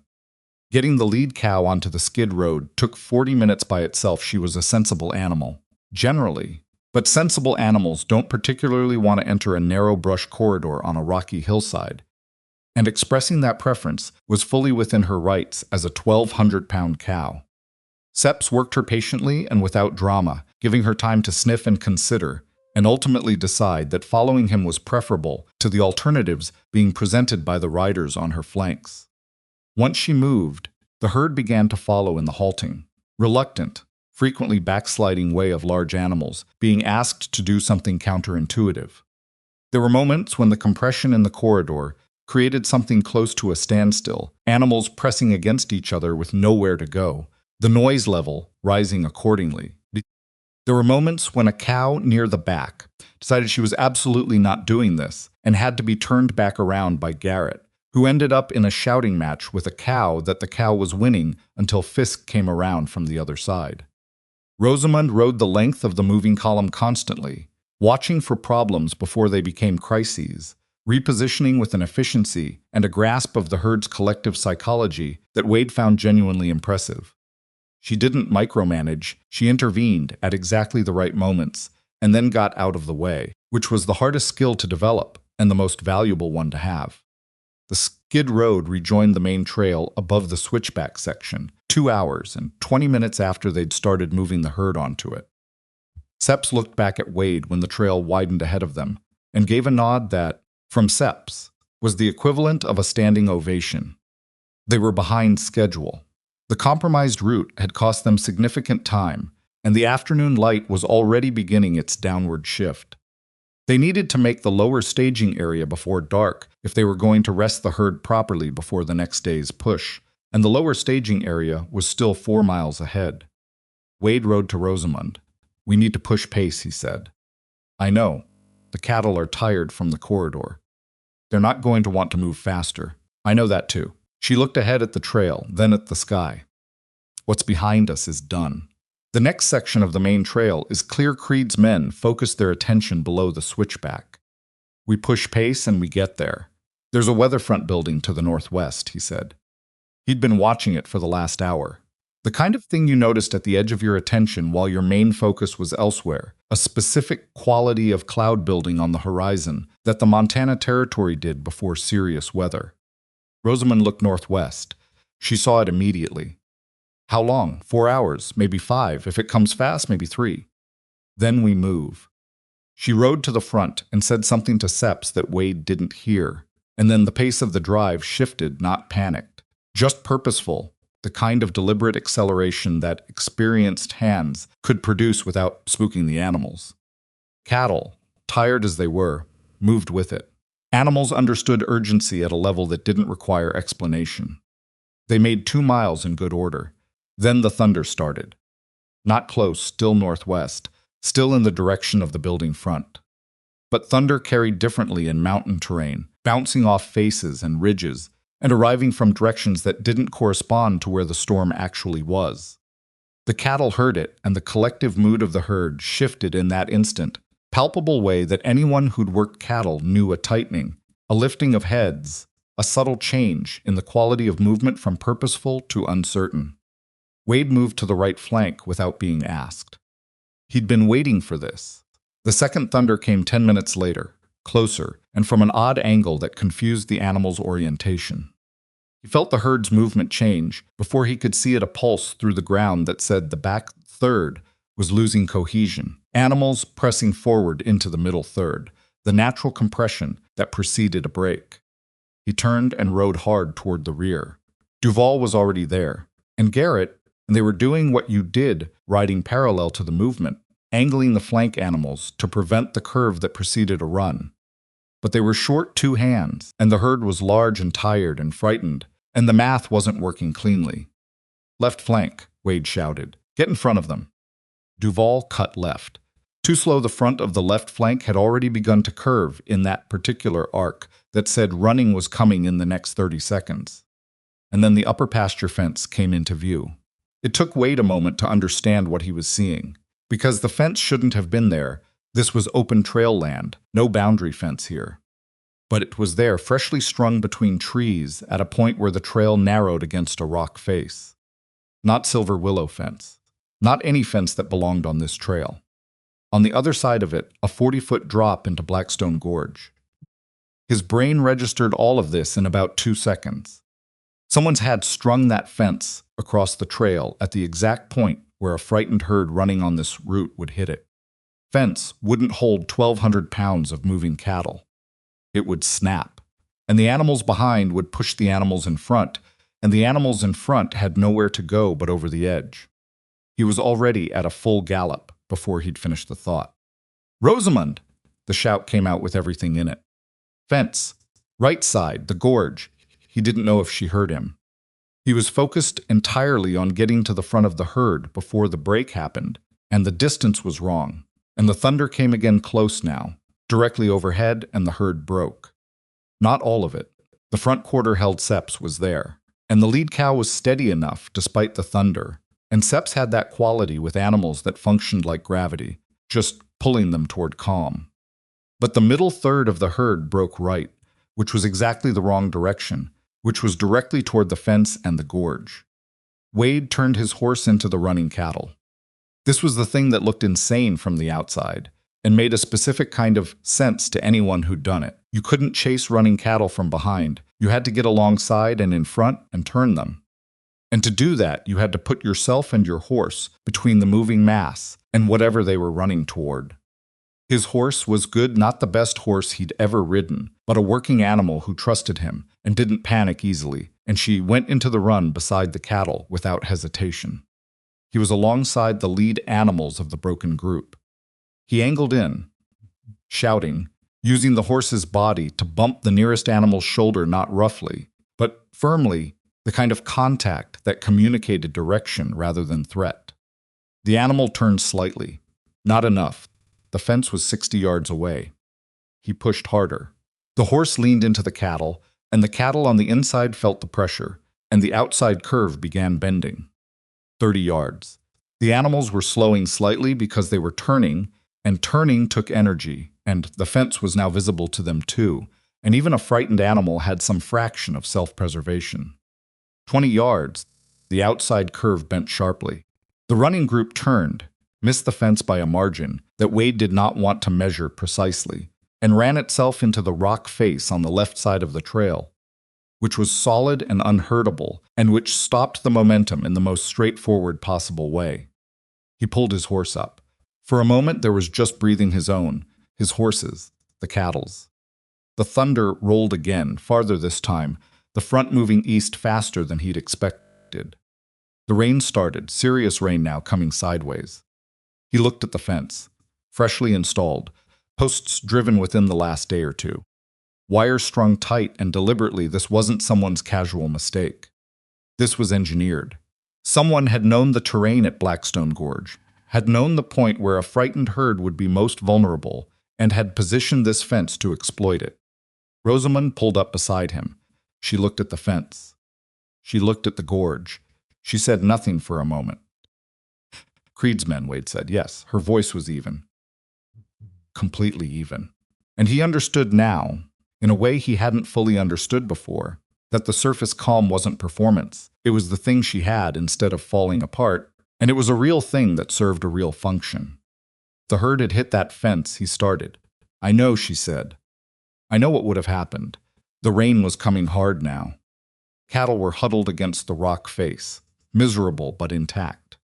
The hands were circling, gathering the animals back, doing the work of reassembly that a broken group required. Nobody was hurt. The animals were uninjured. The fence had not done what it was placed to do. We need to document this, Wade said, before the rain takes any evidence that's here. She looked at him. Documented how? The post placement, the wire gauge, any markings on the materials he was already dismounting. If Creed strung this fence, it's criminal sabotage of a legal cattle operation on trail land. That's not a county buyer dispute anymore. That's a legal matter. He went to the nearest post and examined it in the rain. Post was cut fresh from local timber, no markings. The wire was standard gauge, available at any hardware supplier. But the clips attaching wire to post were a specific style heavier than standard, the kind used on permanent installation rather than temporary fencing. He looked around. There, near the base of the second post, where the installer had been working in a hurry and hadn't been careful about what he set down. A piece of paper, folded, weighted under a rock, already dampening from the rain but not yet illegible. Picked it up. A supply receipt, partial the bottom third torn away, probably accidentally. But the top portion showed a date, 2 days prior, and a supplier name, and the quantity of wire and post clips that matched exactly what was strung across this trail. He held it up for Rosamund. She looked at it. Then she looked at him, with an expression that was still calm but had something underneath it, now that he could only describe as the particular satisfaction of a woman who had been right about something important. Who's the supplier? She asked. Macon's Hardware, he said. Copper Ridge. Creed uses Macon's for all his supply work, she said. Has for 20 years. Everyone in the county knows that. Is that provable? With the right questions asked of the right people, yes. She took the receipt carefully from his hand, folded it inside her coat. This isn't enough by itself, but it's a beginning. He stood in the rain looking at her. Rosamund. She looked at him. Someone put this fence here specifically to create a stampede at Blackstone Gorge. He said it plainly because she needed to hear it plainly. That's not a business tactic. That's intended to kill animals and possibly people. She held his gaze. I understand what it is, and I'm going to finish this drive. She put the receipt inside her coat and buttoned it. Then I'm going to go home and get my records, and I'm going to put together everything I have about what Creed has been doing in this county, and I'm going to find a lawyer in Helena who isn't afraid of a cattle buyer. He stood in the rain thinking about that, about the scope of it, about what it would take, about all the ways as a man like Creed had structured his life to make exactly this kind of opposition difficult. Then he thought about the Harmon family and the weight slip, about all the other Harmon families over 20 years. I know a name, he said, in Helena, a lawyer who handled a case similar to this about 5 years back. Railroad company trying to absorb independent freight operators. He won. Rosamund looked at him. How do you know that? Because I drove freight for one of those operators before I came to Copper Ridge. I watched that case. He paused. His name is Aldrin Cross. I don't know if he's still practicing, but if he is, he's exactly what you need. She filed this away in the way she filed everything, completely, precisely, without comment. We need to move the herd, she said. The staging area is still 2 miles. I know, and we need to check on the hands. I know. He looked around.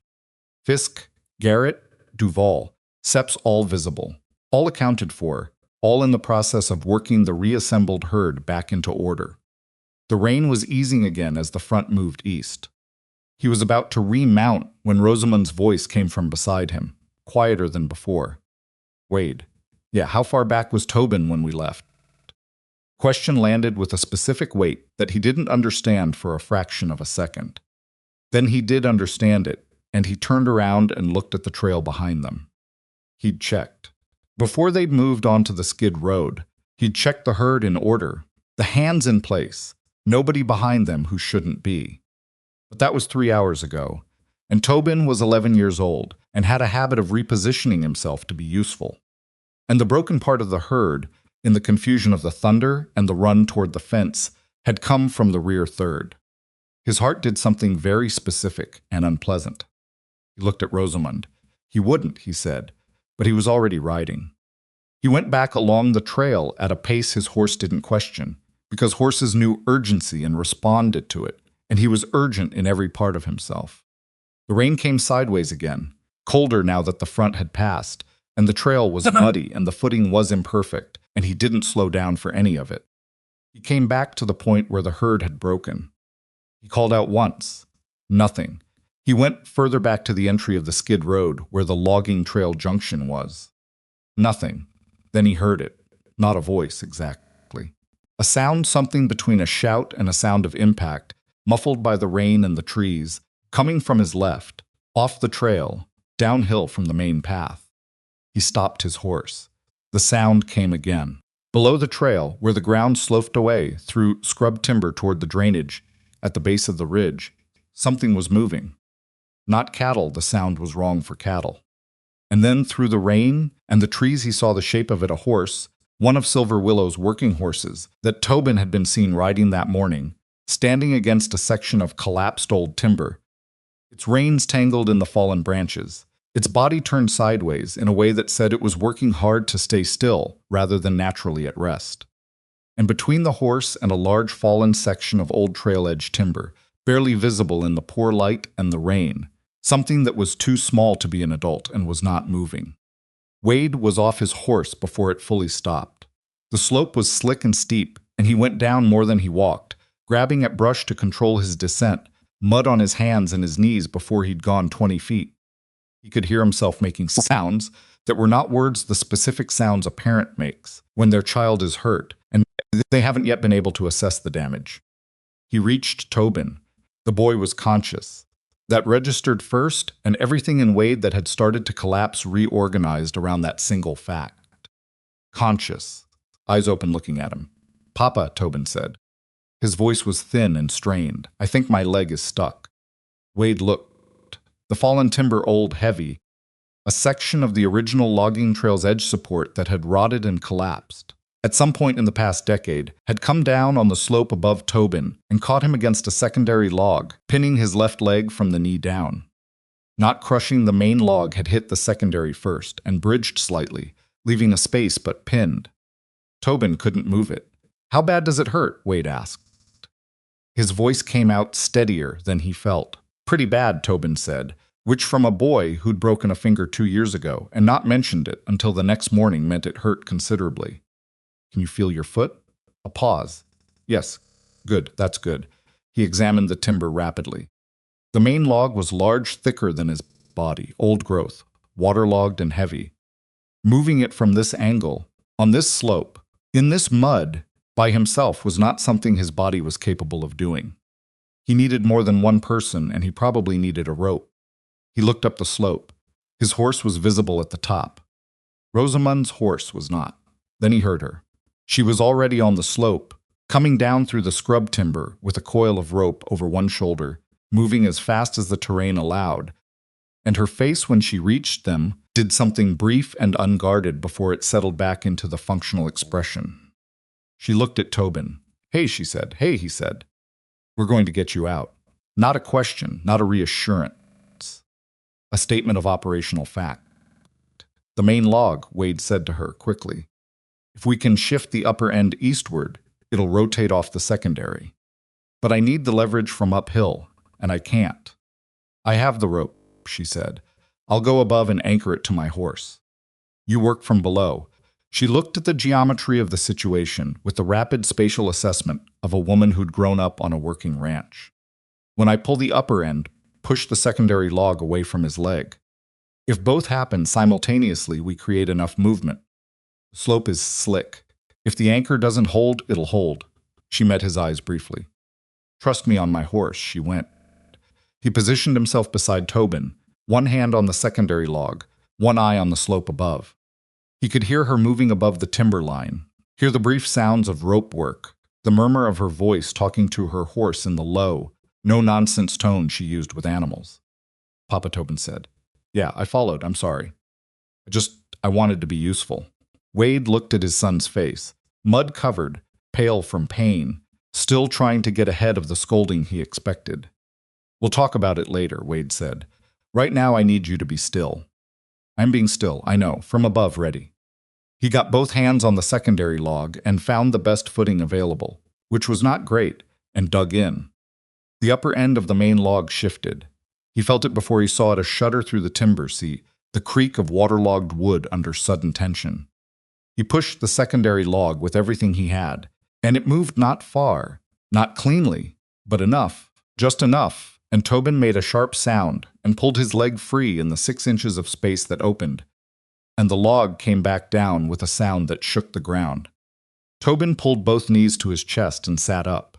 Wade grabbed him with both arms without planning to.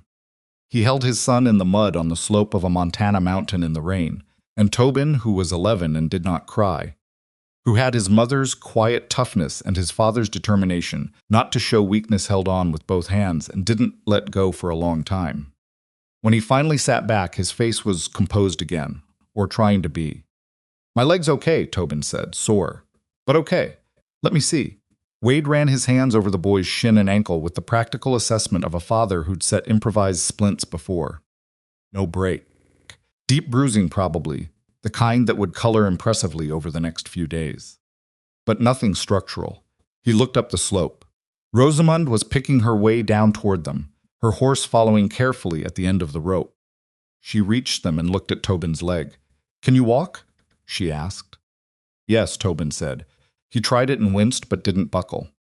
Good. She looked at the slope above, calculating. I'll take him up on horseback. You bring your horse.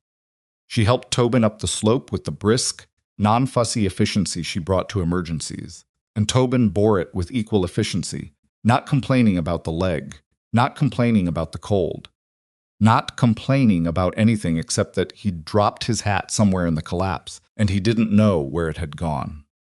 Rosamund found his hat. She handed it to him without comment.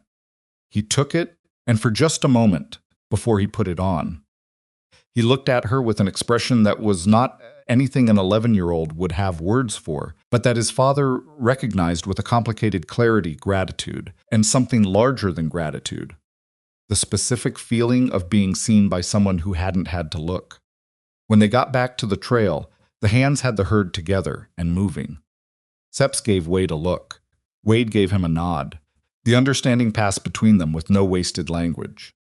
Tobin rode behind Rosamund the rest of the way to the staging area, which was a thing that happened without discussion, and which nobody remarked on, and the herd moved through the last 2 miles of the day's route with the tired, cooperative momentum of animals that had used up their resistance and simply wanted to be done. They reached the staging area 40 minutes before full dark. Wade unsaddled his horse in the failing light and stood for a moment with his hand on the animal's neck, just breathing. The day had produced the fence, the broken herd, the gorge, the collapsed timber, Tobin. He ran through all of it, the way you inventory damage, after a storm not with despair, but with the functional assessment of what remained standing. The herd was intact. The hands were unhurt. Tobin was bruised and would walk it off. The receipt from Macon's Hardware was in Rosamund's coat. And Creed, whoever he'd sent, and whatever he'd arranged, had not stopped them. Not today. Wade looked at the mountains behind them, dark against the last of the sky. Tomorrow was Millhaven. The staging area was a flat stretch of sheltered ground, where the trail widened against a granite face that blocked the worst of the wind. Someone had used it before there were fire rings from previous seasons, the ground worn down in patterns that said animals had been held here regularly at some point in the past. It was the kind of place that a mountain knew how to be useful. They got the cattle settled and the fire going, and the hands fed before full dark, which was the order of priority on any drive, and which nobody needed to be told. Seps handled the cattle watch rotation with his usual economy of communication, 3 words where other men would have used 10, and everyone understood him perfectly, because the 3 words were always the right 3 words. Tobin sat by the fire, with his back against his saddle and his left leg stretched out, and said nothing about how much it hurt, which meant it hurt considerably. Wade brought him food and sat beside him, and let the silence do the work that words would have made awkward. After a while, Tobin said, "Are you going to tell me I shouldn't have come?" "I was going to wait until tomorrow," Wade said. "You can tell me now." "I can take it." Wade looked at the fire. "You made a dangerous choice without enough information about what you were riding into. That's the problem. Not that you wanted to help. The wanting to help, that part's not the problem."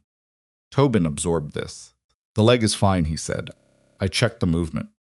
It bends right. I know, I checked too. So no permanent damage." Tobin. "Yeah, I'm glad you're here," Wade said.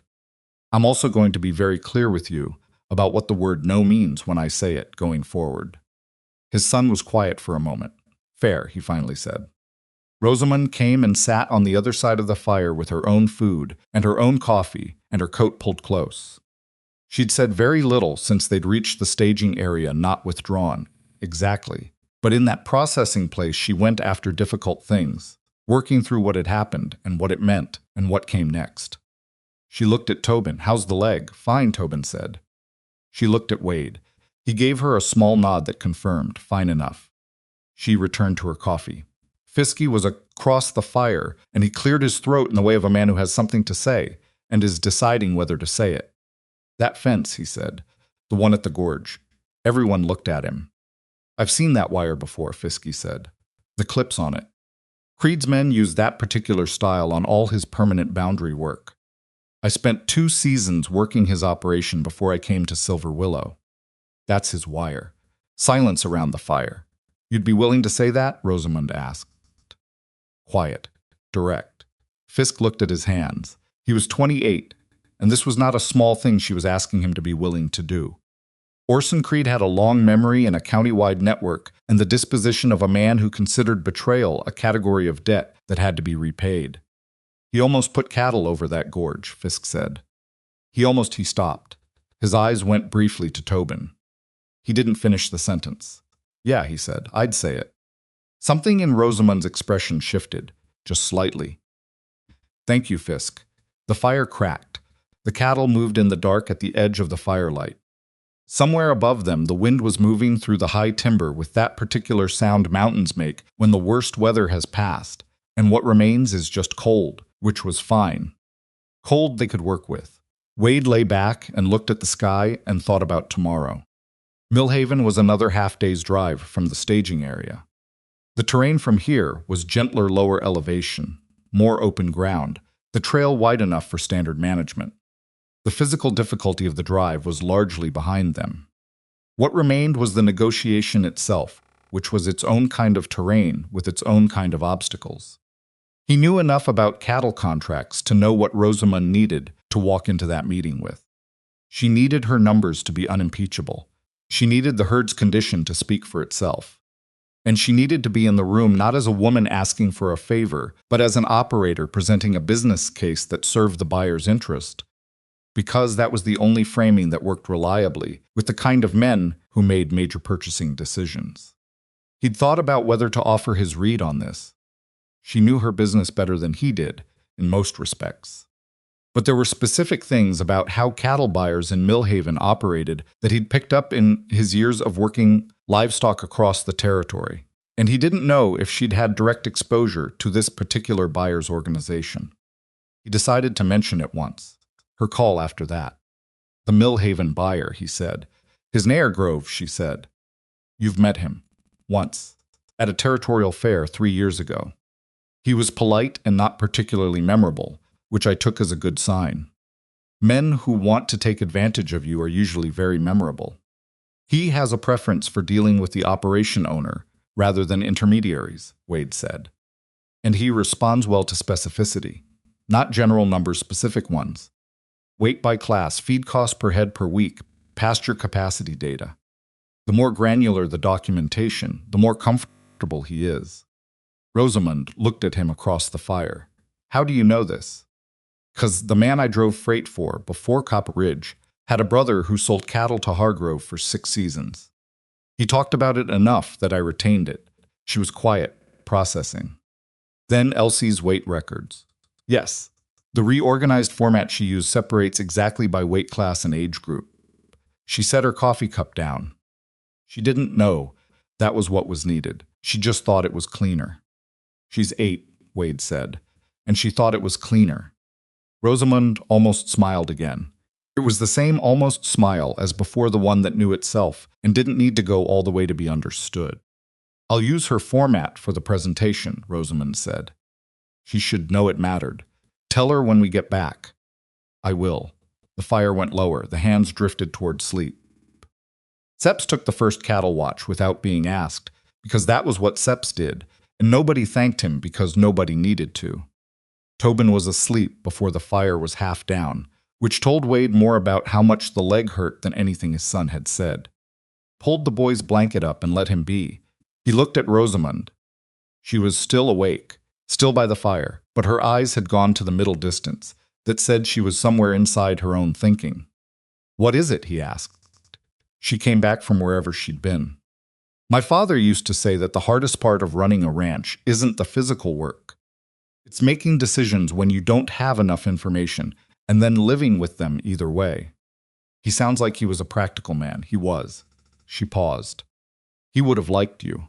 That landed somewhere specific and quiet, and Wade didn't try to respond to it in kind, because the moment didn't need more words than it already had. He just let it sit there between them in the cooling air, solid and real. He said, "We should sleep." Yes, she said. Neither of them moved for another few minutes. Then she stood, said goodnight, and went to her bedroll on the other side of the fire.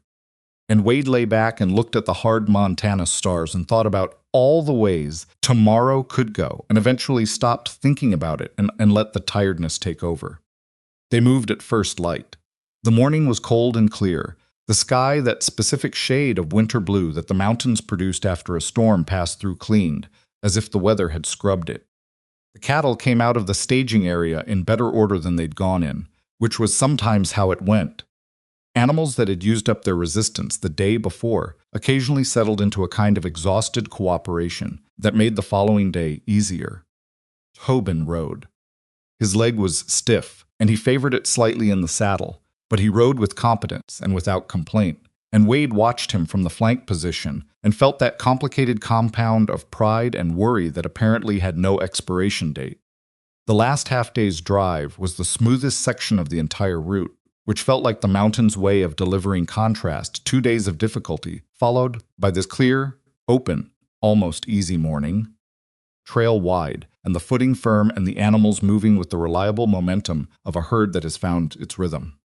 They came out of the high country into the lower valley by late morning, the town of Millhaven visible 3 miles ahead in the winter light. Rosamund rode up beside Wade as the valley opened. She was looking at the town with an expression he recognized, the one that gathered itself for what was coming. Not nerves, exactly. More like the specific kind of attention a person brings to bear when they understand the stakes and are choosing not to be distracted by them. When we get there, she said, the buyer's yard is at the north end of town. I'll want to get the cattle settled and assessed before I go in to meet with Hargrove. I'll handle the settling.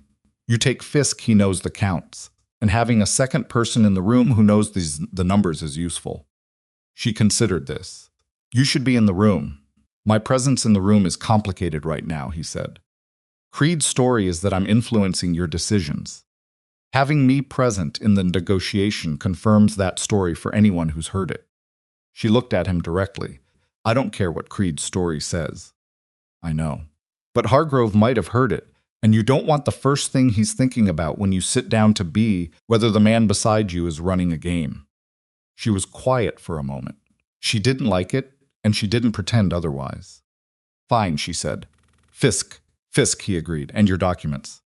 And Elsie's weight records in her format. She rode ahead. Millhaven was a larger settlement than Copper Ridge. A railroad spur had brought it enough commerce to grow past the single-street stage into something that had ambitions of permanence. Cattle yard at the north end was well maintained, with proper scale equipment and holding pens that said Hargrove's operation was serious about what it handled.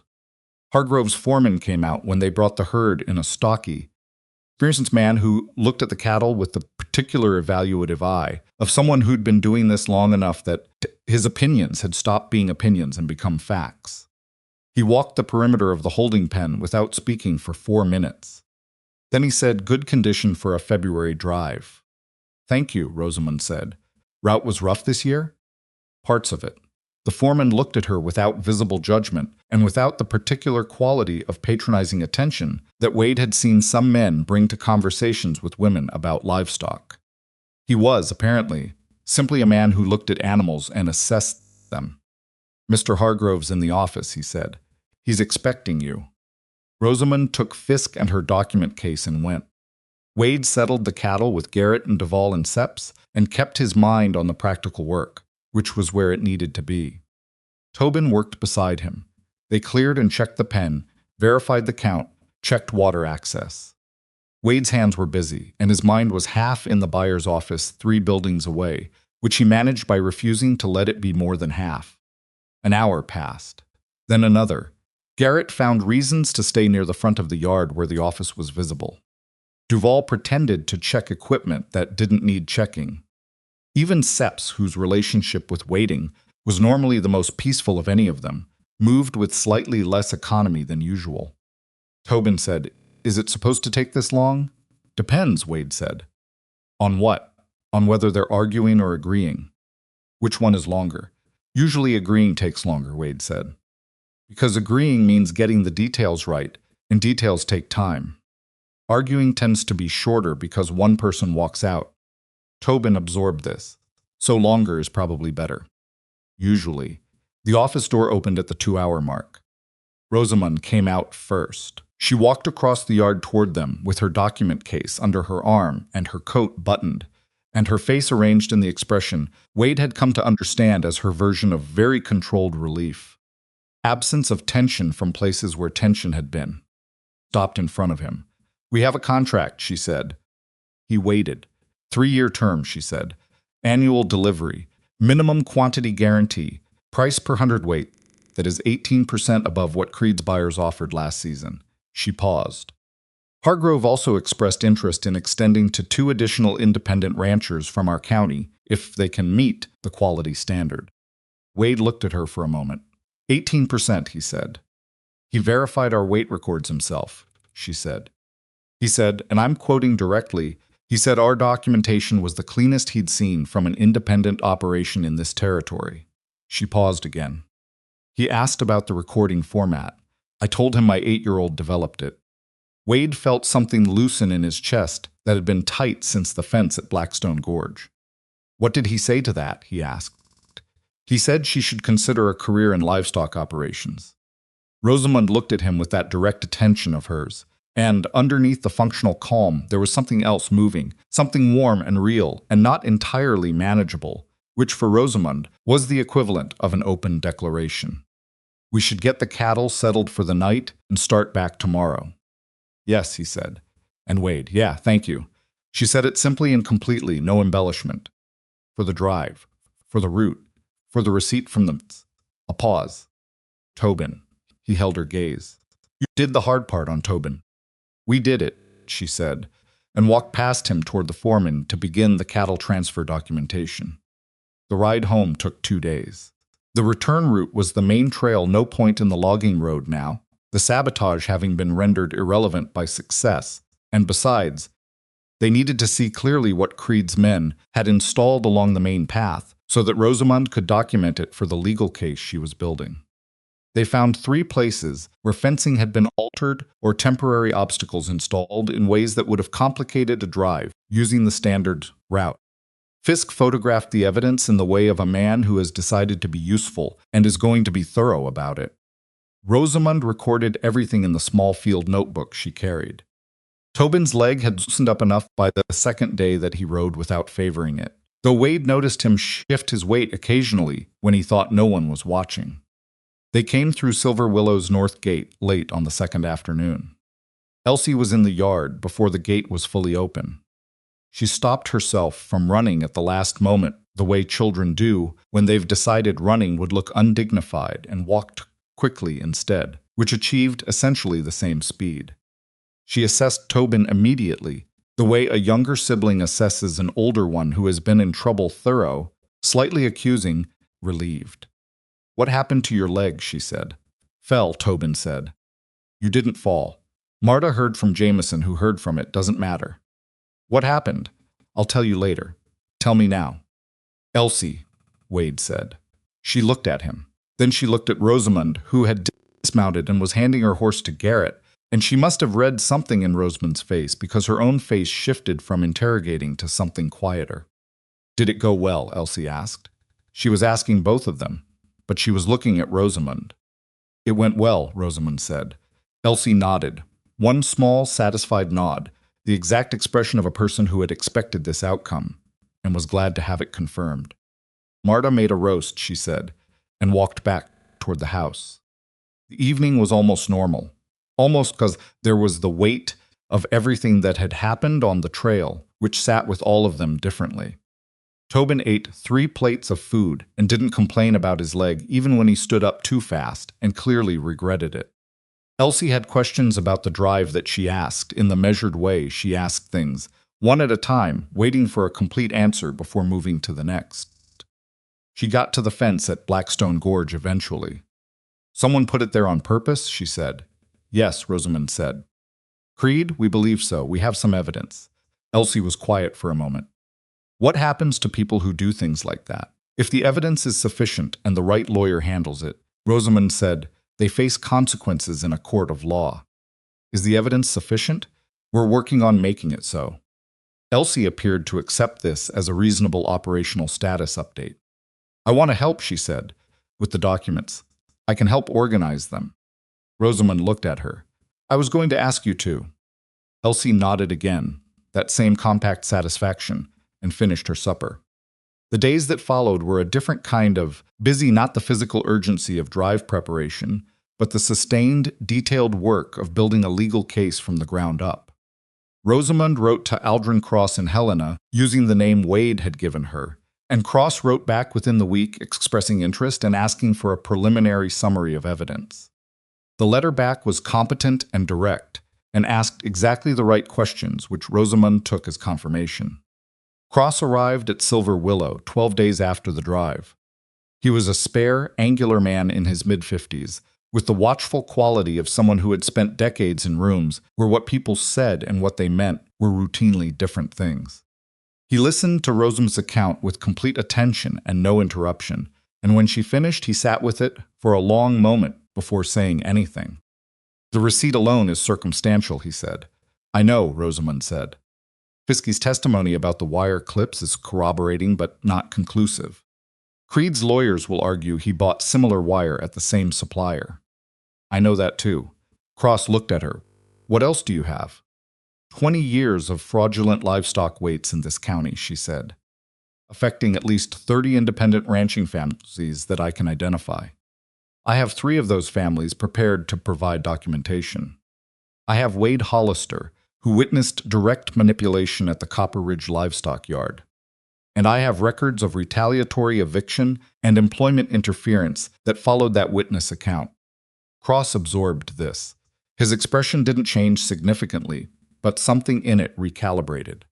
"The weight fraud is the stronger case," he said. "If it's systemic and documented, it's not a private dispute. It's a commercial fraud affecting multiple parties over an extended period. Which is why I've been collecting those records for 2 weeks," Rosamund said. "Emmett Harmon sent me his. 2 others came in yesterday." Cross looked at Wade. "You witnessed the scale manipulation." "I did," Wade said. "Directly? At the point of transaction?" "I was close enough to read the scale myself. The discrepancy was significant, not a small calibration issue. Meaningful enough that Emmett Harmon's payment was materially less than it should have been." "Would you testify to that?" "Yes." Cross nodded slowly. He looked back at Rosamund. The sabotage on the trail is a serious additional charge if we can establish that Creed directed it. The fence placement was not the action of someone engaging in legitimate business competition. That's criminal interference. I'm aware, Rosamund said. It requires more direct evidence tying Creed to the specific installation. The receipt from Macon's establishes the materials were purchased through a supplier associated with Creed's operation. We need someone who was present at the installation, or evidence of Creed's specific direction. That, Wade said, may be closer than you think. Both Cross and Rosamund looked at him. Creed doesn't do this kind of work himself, Wade said. He hires men. And hired men who are asked to do something that turns out to be criminal interference with an active cattle operation. Something that could have killed animals, and people may be more willing to talk than Creed expects if the right person asks. You have someone in mind, Cross said. Hollis, Wade said. The hand who left Silver Willow and went straight to Copper Ridge. He went to Creed. Creed would have used him for whatever came next. He looked at Rosamund. Hollis wasn't malicious. He was lazy and resentful, but he wasn't someone who would have agreed to a fence across a gorge if he'd understood what it meant. If he was involved in the installation, he may not have understood the full intent. And if he realizes what he was actually part of, Cross said. He might be persuadable, Wade said. I'm not saying he'll walk in voluntarily. But with the right approach, from someone he doesn't see as a direct threat. I'll handle the approach, Cross said. He said it with the calm of someone who had done this specific kind of thing before and knew the method. That's what lawyers are for. He stayed at Silver Willow for 3 days, working through Rosamund's records with the systematic thoroughness of a man who understood that cases were built in the details. Elsie helped him organize the livestock weight documentation, cross-referencing Harmon's records against 2 other families' records to show the pattern across different seasons and different transaction points. She worked at the kitchen table with the same focused attention she brought to everything. And Cross, who had not expected to be working alongside an 8-year-old and had not adjusted his behavior for it, found himself explaining his organizational logic to her on the second afternoon in a way that was considerably more genuine than condescending. You're building a picture, Elsie said, arranging papers. Each piece by itself is small, but when you lay them side by side, you can see the shape. Cross looked at her. That's exactly right. It's like the weight records, she said. 1 season, 1 family, it might just be a bad scale. But 3 families, 7 seasons, always the same direction. Then it's not a bad scale, Cross said. No, Elsie agreed. It's not. Cross looked at Wade that evening and said, Your daughter is going to be formidable. I know, Wade said. I'm still deciding how I feel about it. Case was filed in Helena 4 weeks later. Cross moved faster than Rosamund had expected, which he explained was deliberate. Creed would learn of the filing through his own channels. And the time between filing and Creed's knowledge of it was time in which Creed might make decisions based on incomplete information that would later work against him. He was right about that. Creed's first response to the filing was to attempt a counter-narrative, issuing statements through county buyers about Silver Willow's questionable management decisions, about the outside influences affecting the operation's judgment, about Wade specifically, the familiar poison dressed in new clothes. Cross anticipated this and had already placed detailed responses with 3 territorial newspapers before Creed's statements went out, which meant Creed's version appeared alongside an immediate rebuttal that included specific documentation. County buyers who had attended Creed's meeting the night before the drive began a very quiet reassessment of their positions. Hollis talked. Cross had been right about the approach. Hollis had been present at the fence installation with 2 other men, and he had not known, he claimed, that the gorge was below the fence line. He had been told it was a boundary marker on land Creed claimed disputed ownership of.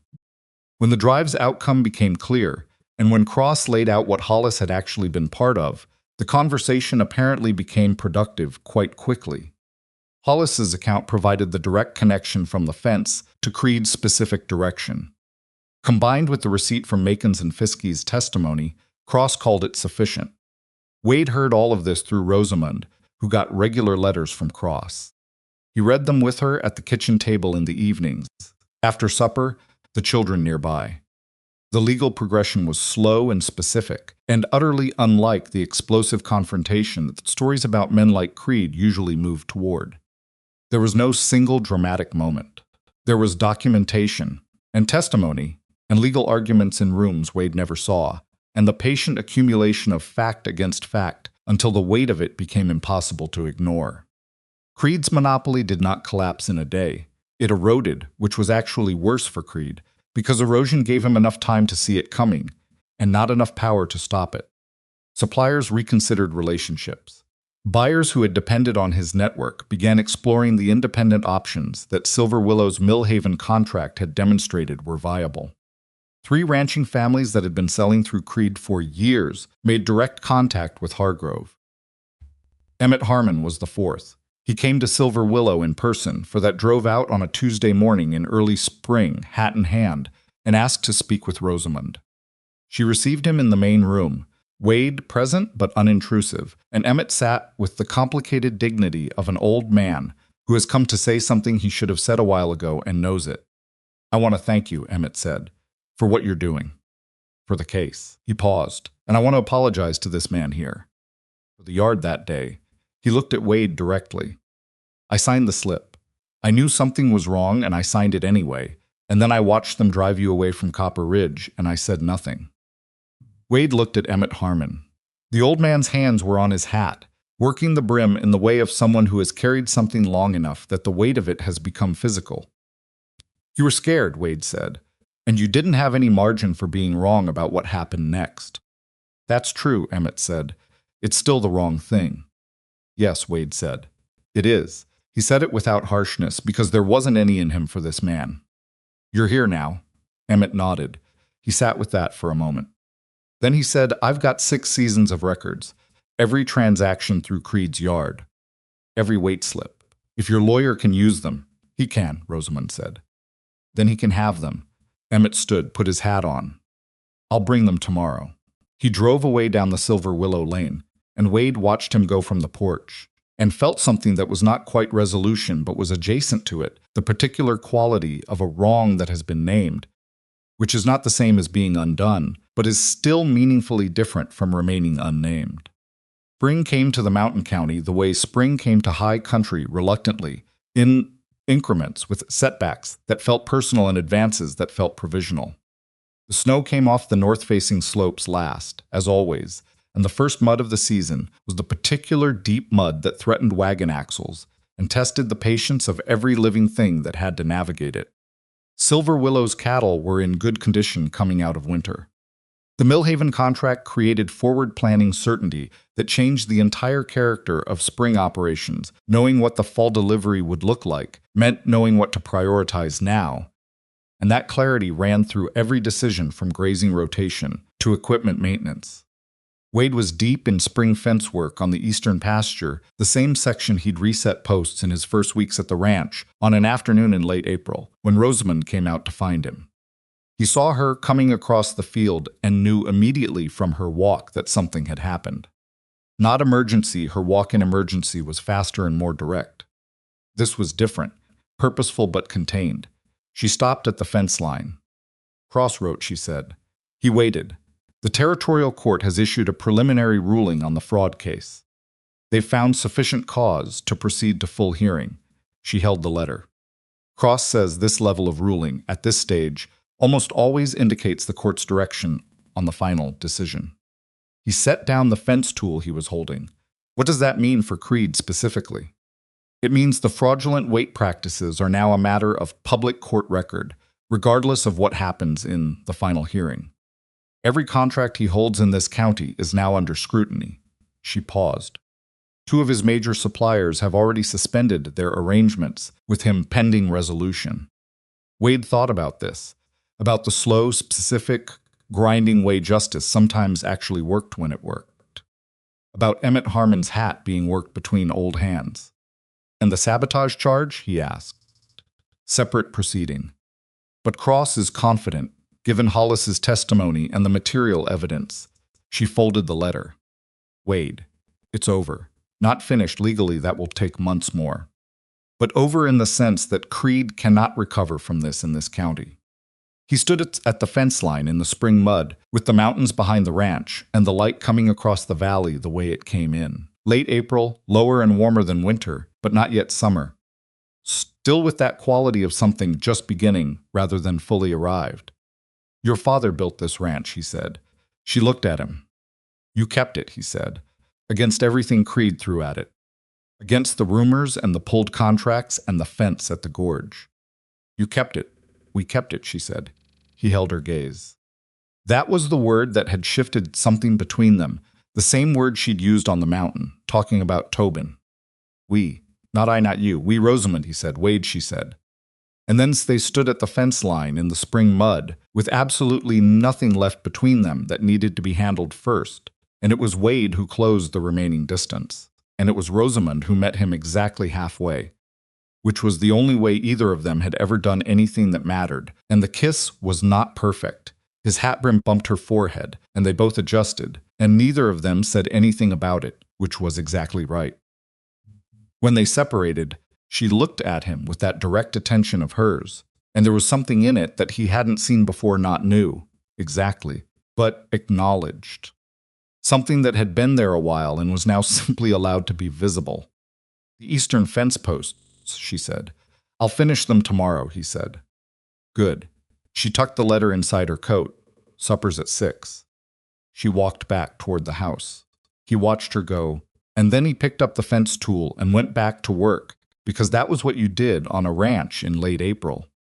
And because some moments were exactly right, precisely because they didn't require anything more than what they already were.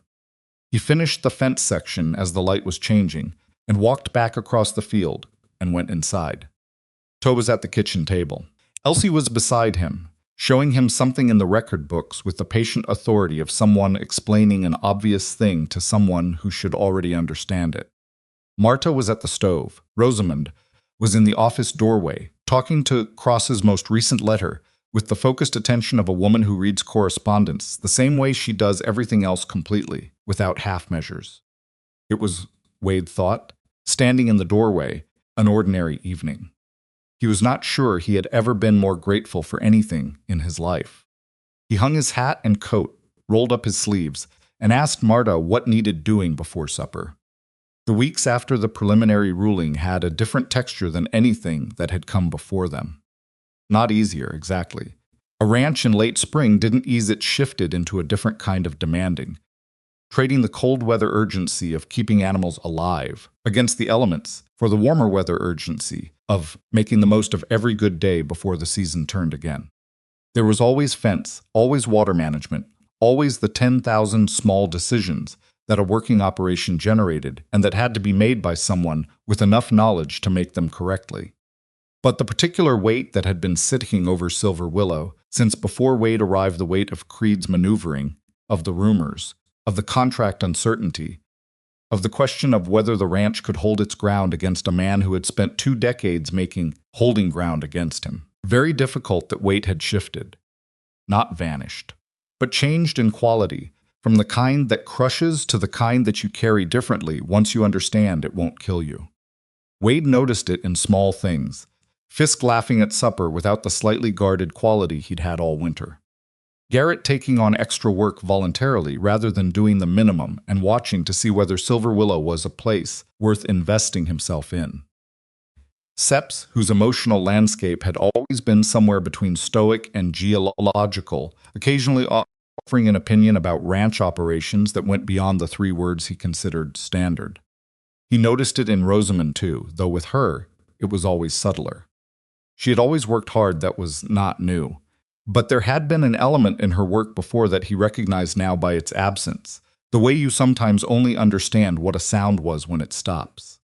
Particular tightness in how she approached each day, a quality of bracing. Running Silver Willow while Creed was active had required her to be right all the time, because one significant mistake would have become a story about why a woman shouldn't be trusted with an operation this size. She had carried that pressure for years alone, and had carried it so long that she'd stopped noticing it as pressure and just experienced it as the weight of being herself.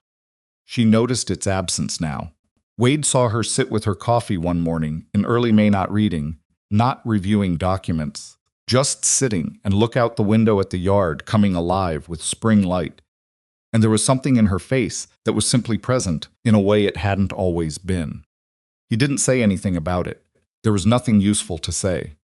He just poured his own coffee and sat down across from her and looked out the window too. After a while she said, Hargrove wrote, "He wants to move forward on the 2 additional ranchers for next season. He's asking for my recommendation. Emmett Harmon should be first," Wade said. "He has the records and the herd quality. And after what he did with the testimony documents, he's earned it." Thinking the same, she turned her coffee cup. "There's a family named Pruitt on the South Valley. Young couple, good stock, no access to decent buyers, because Creed locked them out 3 years ago when the husband refused to join his supplier arrangement." "I know the Pruitts," Wade said. "He's a solid stock man."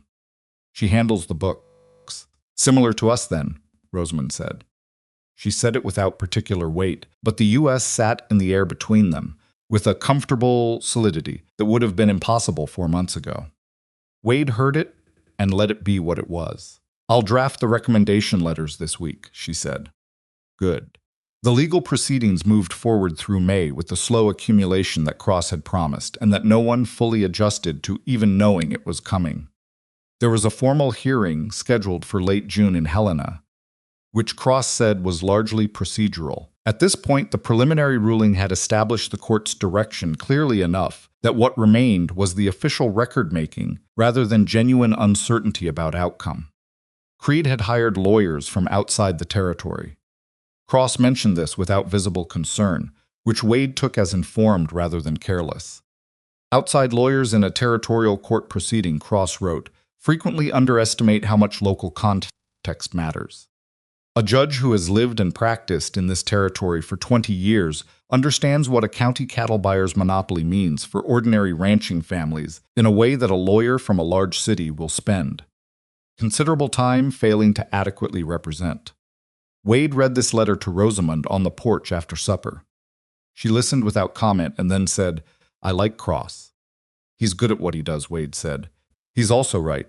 She took the letter back and folded it.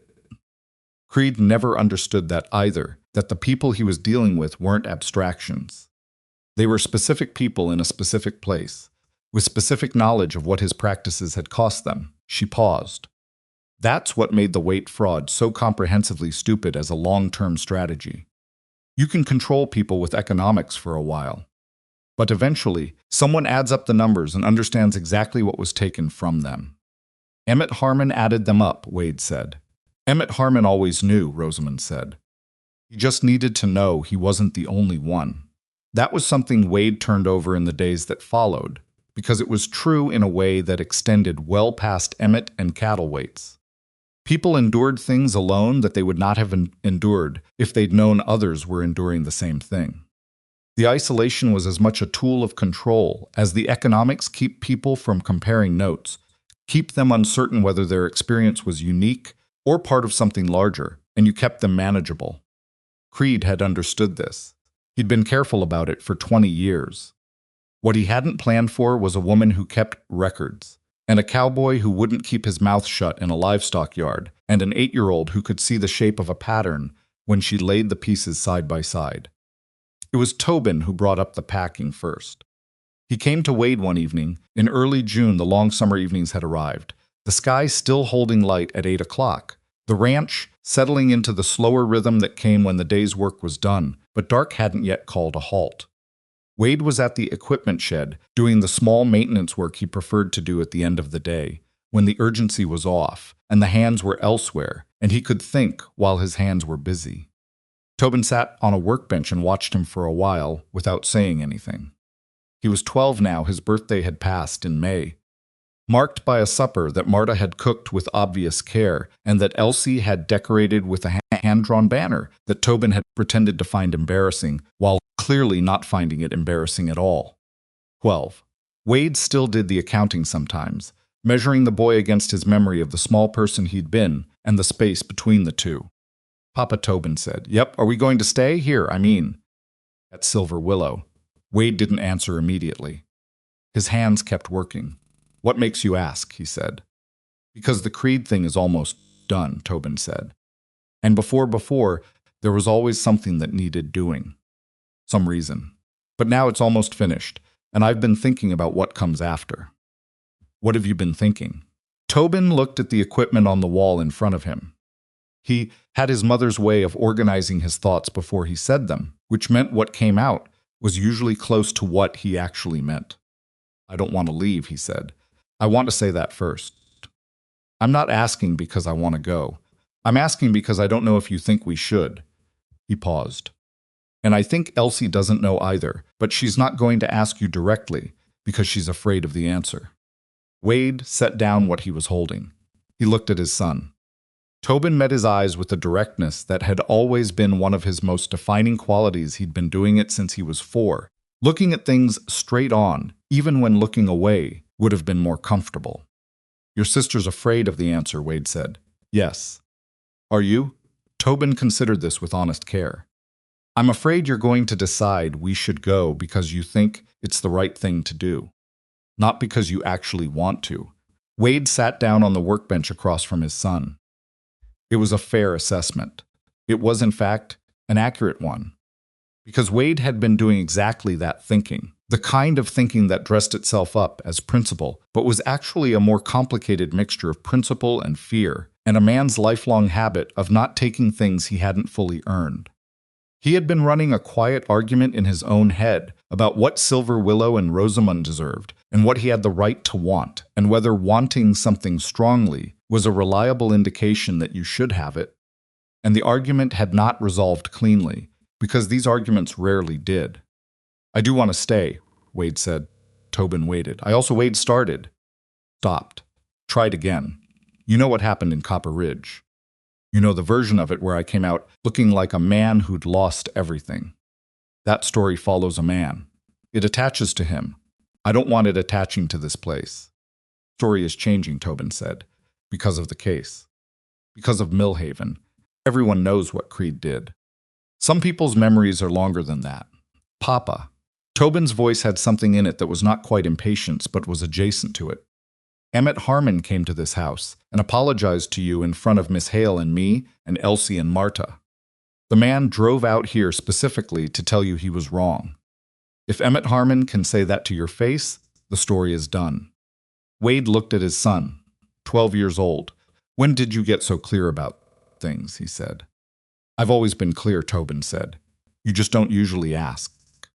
Which was also accurate, and which Wade accepted without argument.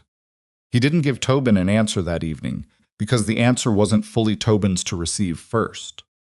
But something in him settled after that conversation. In the equipment, shed some knot he'd been carrying, without fully acknowledging, loosened enough that he could feel where it had been. He found Rosamund in the office later that night, after the house had gone quiet. She was at the desk with the lamp on, working through correspondence with the focused efficiency she brought to the end-of-day tasks she preferred to handle alone. She looked up when he came in, but didn't set her pen down immediately. She finished the sentence she was writing first, which was characteristic. Then she set the pen down and looked at him. Something on your mind, she said. Not a question. Yes. She waited with the patience that was one of the least remarked and most genuine things about her. She had never once rushed him toward a point. I've been doing a particular kind of thinking, he said. The kind where you tell yourself you're being honorable, and what you're actually being is scared. She was very still. I've been constructing reasons why I should take the children and find our own place when the Creed situation finishes, he said. Some of those reasons are real. A man doesn't want to be a charity case. A man doesn't want his history to shadow someone else's life. Those things are true. He paused. But they're not the whole truth. And I've been using them to avoid saying something I should have said more directly a while ago. She said nothing. She was watching him with that full, undeflected attention, the kind that made you aware of every word you'd said and hadn't said. I love you, he said. I want to be clear about that first.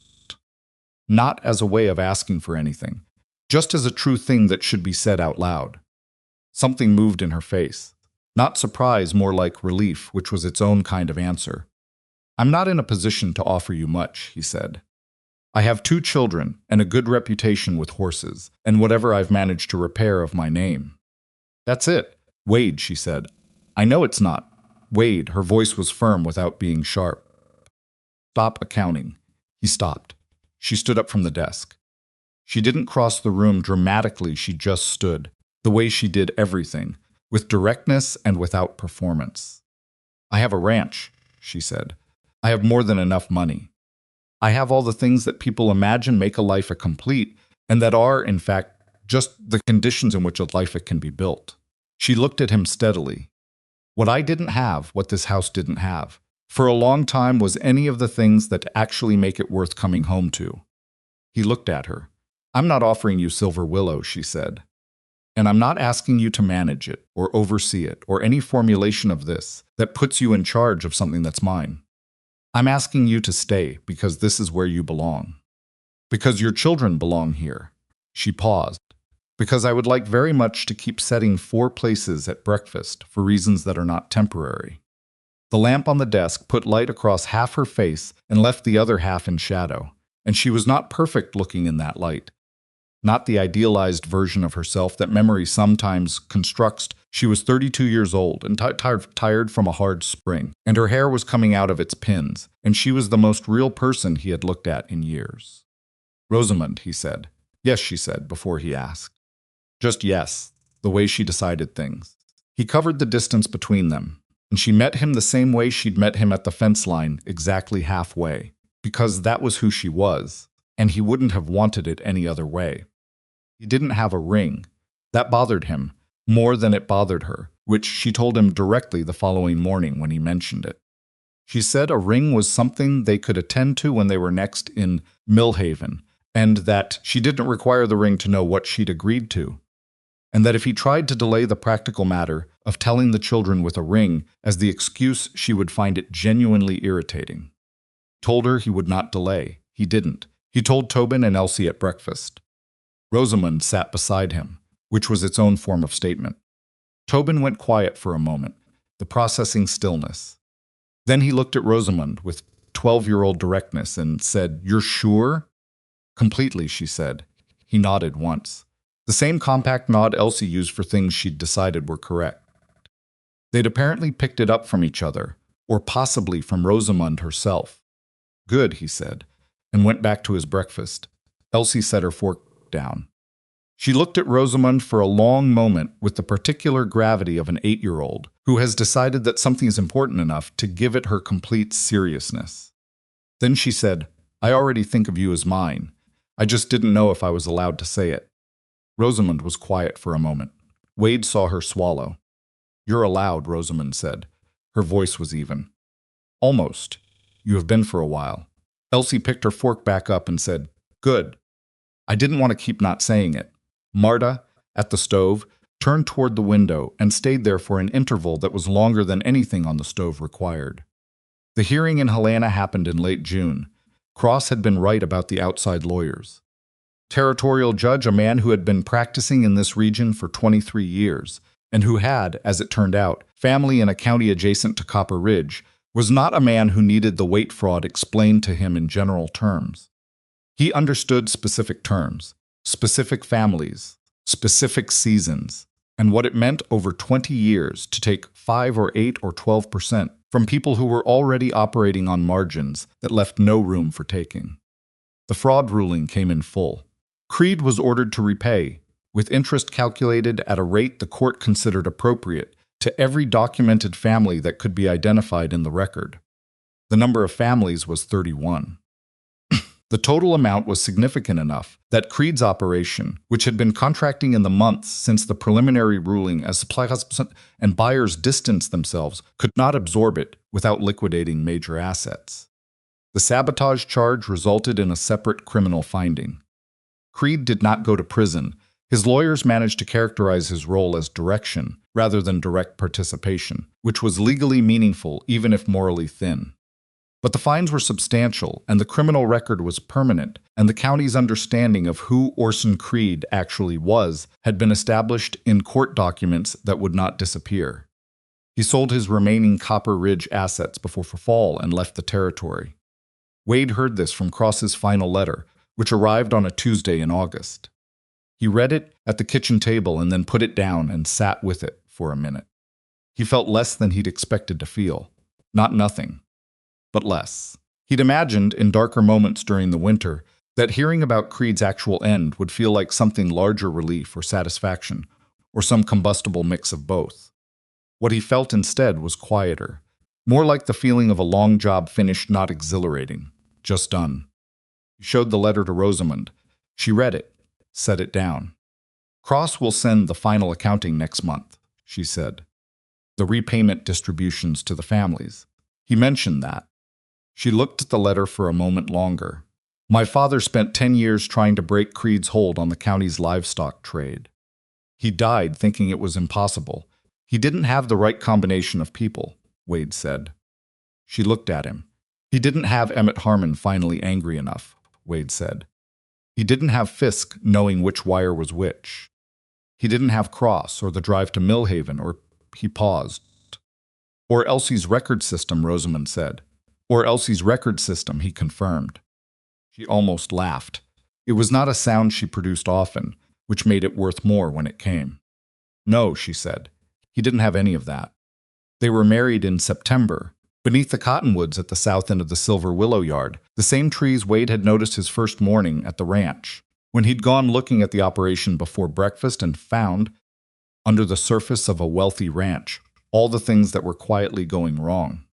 Cottonwoods had been golden that morning, and they were gold again now, which felt like something without being sentimental about it. Emmett Harmon came.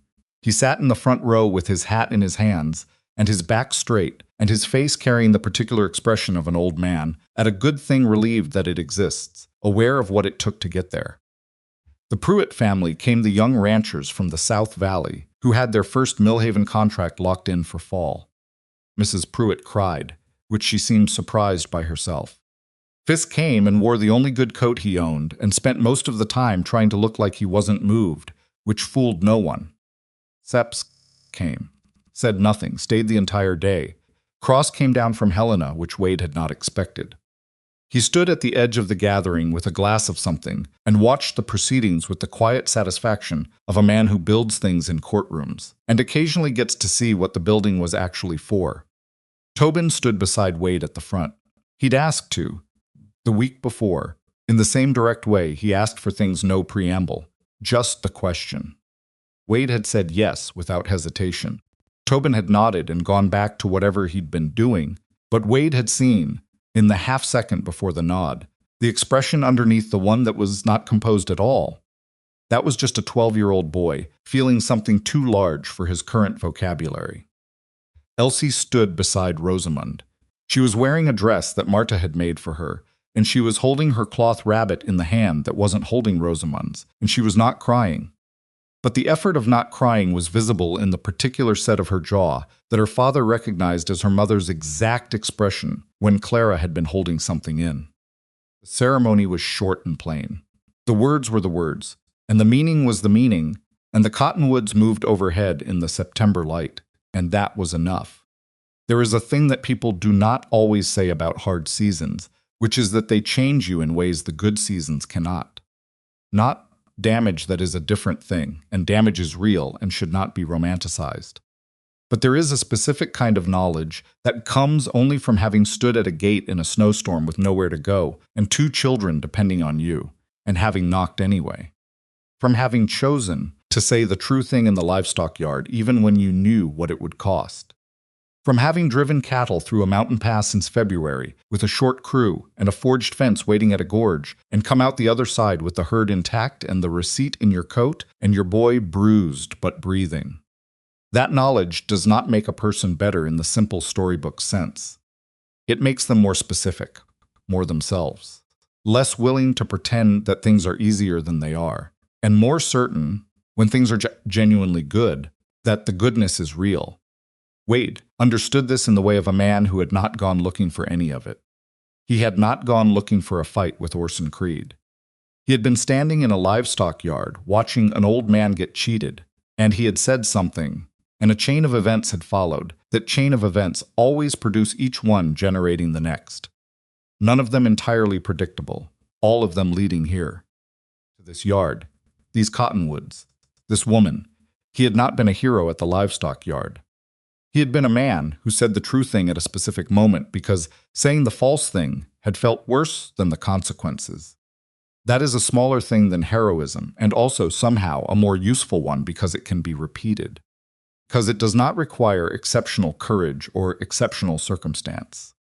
It just requires a person willing to say what they actually see, even when the seeing is inconvenient. He thought about this later, standing at the edge of the yard as the sun went down and the gathering moved inside, and the cottonwood leaves came off in the September wind. He thought about all the Emmett Harmons, who had known the scale was wrong and signed the slip anyway year after year, because the cost of saying something seemed greater than the cost of silence. And he thought about what changes when enough people decide, separately and for their own reasons, that they have signed enough slips. What changes is everything. Not quickly, not cleanly. With setbacks and sabotage, and a fence at Blackstone Gorge, and mud and rain, and a 12-year-old under a fallen log on a mountain slope. But eventually, completely, Rosamund found him at the edge of the yard. She stood beside him and looked at the last of the light on the mountains. "You've gone quiet," she said. Thinking, he said. About what? He considered how to say it. About how the best things in my life came from bad situations. That's a complicated way to be grateful for something, she said. Yes, he said. I think that's accurate. She looked at the mountains. Clara, she said. Not a question, just the name, offered as an acknowledgement of what was there. She would have liked you, he said. You would have argued about how to run things. But she would have liked you. I would have argued back, Rosamund said. I know. That's what she would have liked. The light left the mountains and the first stars came. Inside the house, noise Tobin's voice, Elsie's voice, Marta's laugh, the sound of a gathering of people who had collectively been through something and had come out of it together, which created a specific quality of warmth that was not available any other way. Come inside, Rosamund said. In a minute. She left her hand in his for a moment before she went. He stood in the cooling September air and thought about the morning he'd arrived at this gate. December, snow, 2 exhausted children. A woman he hadn't met, walking down the lane without a hat in the cold, because someone had told her there were children. He thought about Elsie saying, "We already found home," with the simple certainty of someone whose instincts had not yet been trained out of them. He thought about Tobin watching the ranch in his father's periphery for months, deciding whether it was safe to want it. It was safe. He should have known sooner, but he hadn't, and he had finally learned it the way he learned most things, through the accumulated evidence of people showing him, again and again, that they meant what they said. The house behind him was warm and lit and full of sound. He had shown up at this gate with nothing but 2 children and the truth about what he'd seen in a livestock yard, and it had been enough. Not because the world was fair, the world was obviously not fair, and anyone who had spent time in Orson Creed's county understood this thoroughly. But because sometimes, in the specific and unrepeatable circumstances of a particular life, the truth turns out to matter. Someone witnesses it, someone acts on it. Someone keeps records, and drives cattle through a mountain pass, and ropes a fallen log off a trapped boy on a ridge, and the accumulation of all those specific things becomes something that cannot be undone. That is not a guarantee. It is not a promise. It is, when it happens, more than enough. Wade Hollister turned away from the mountains and walked back inside.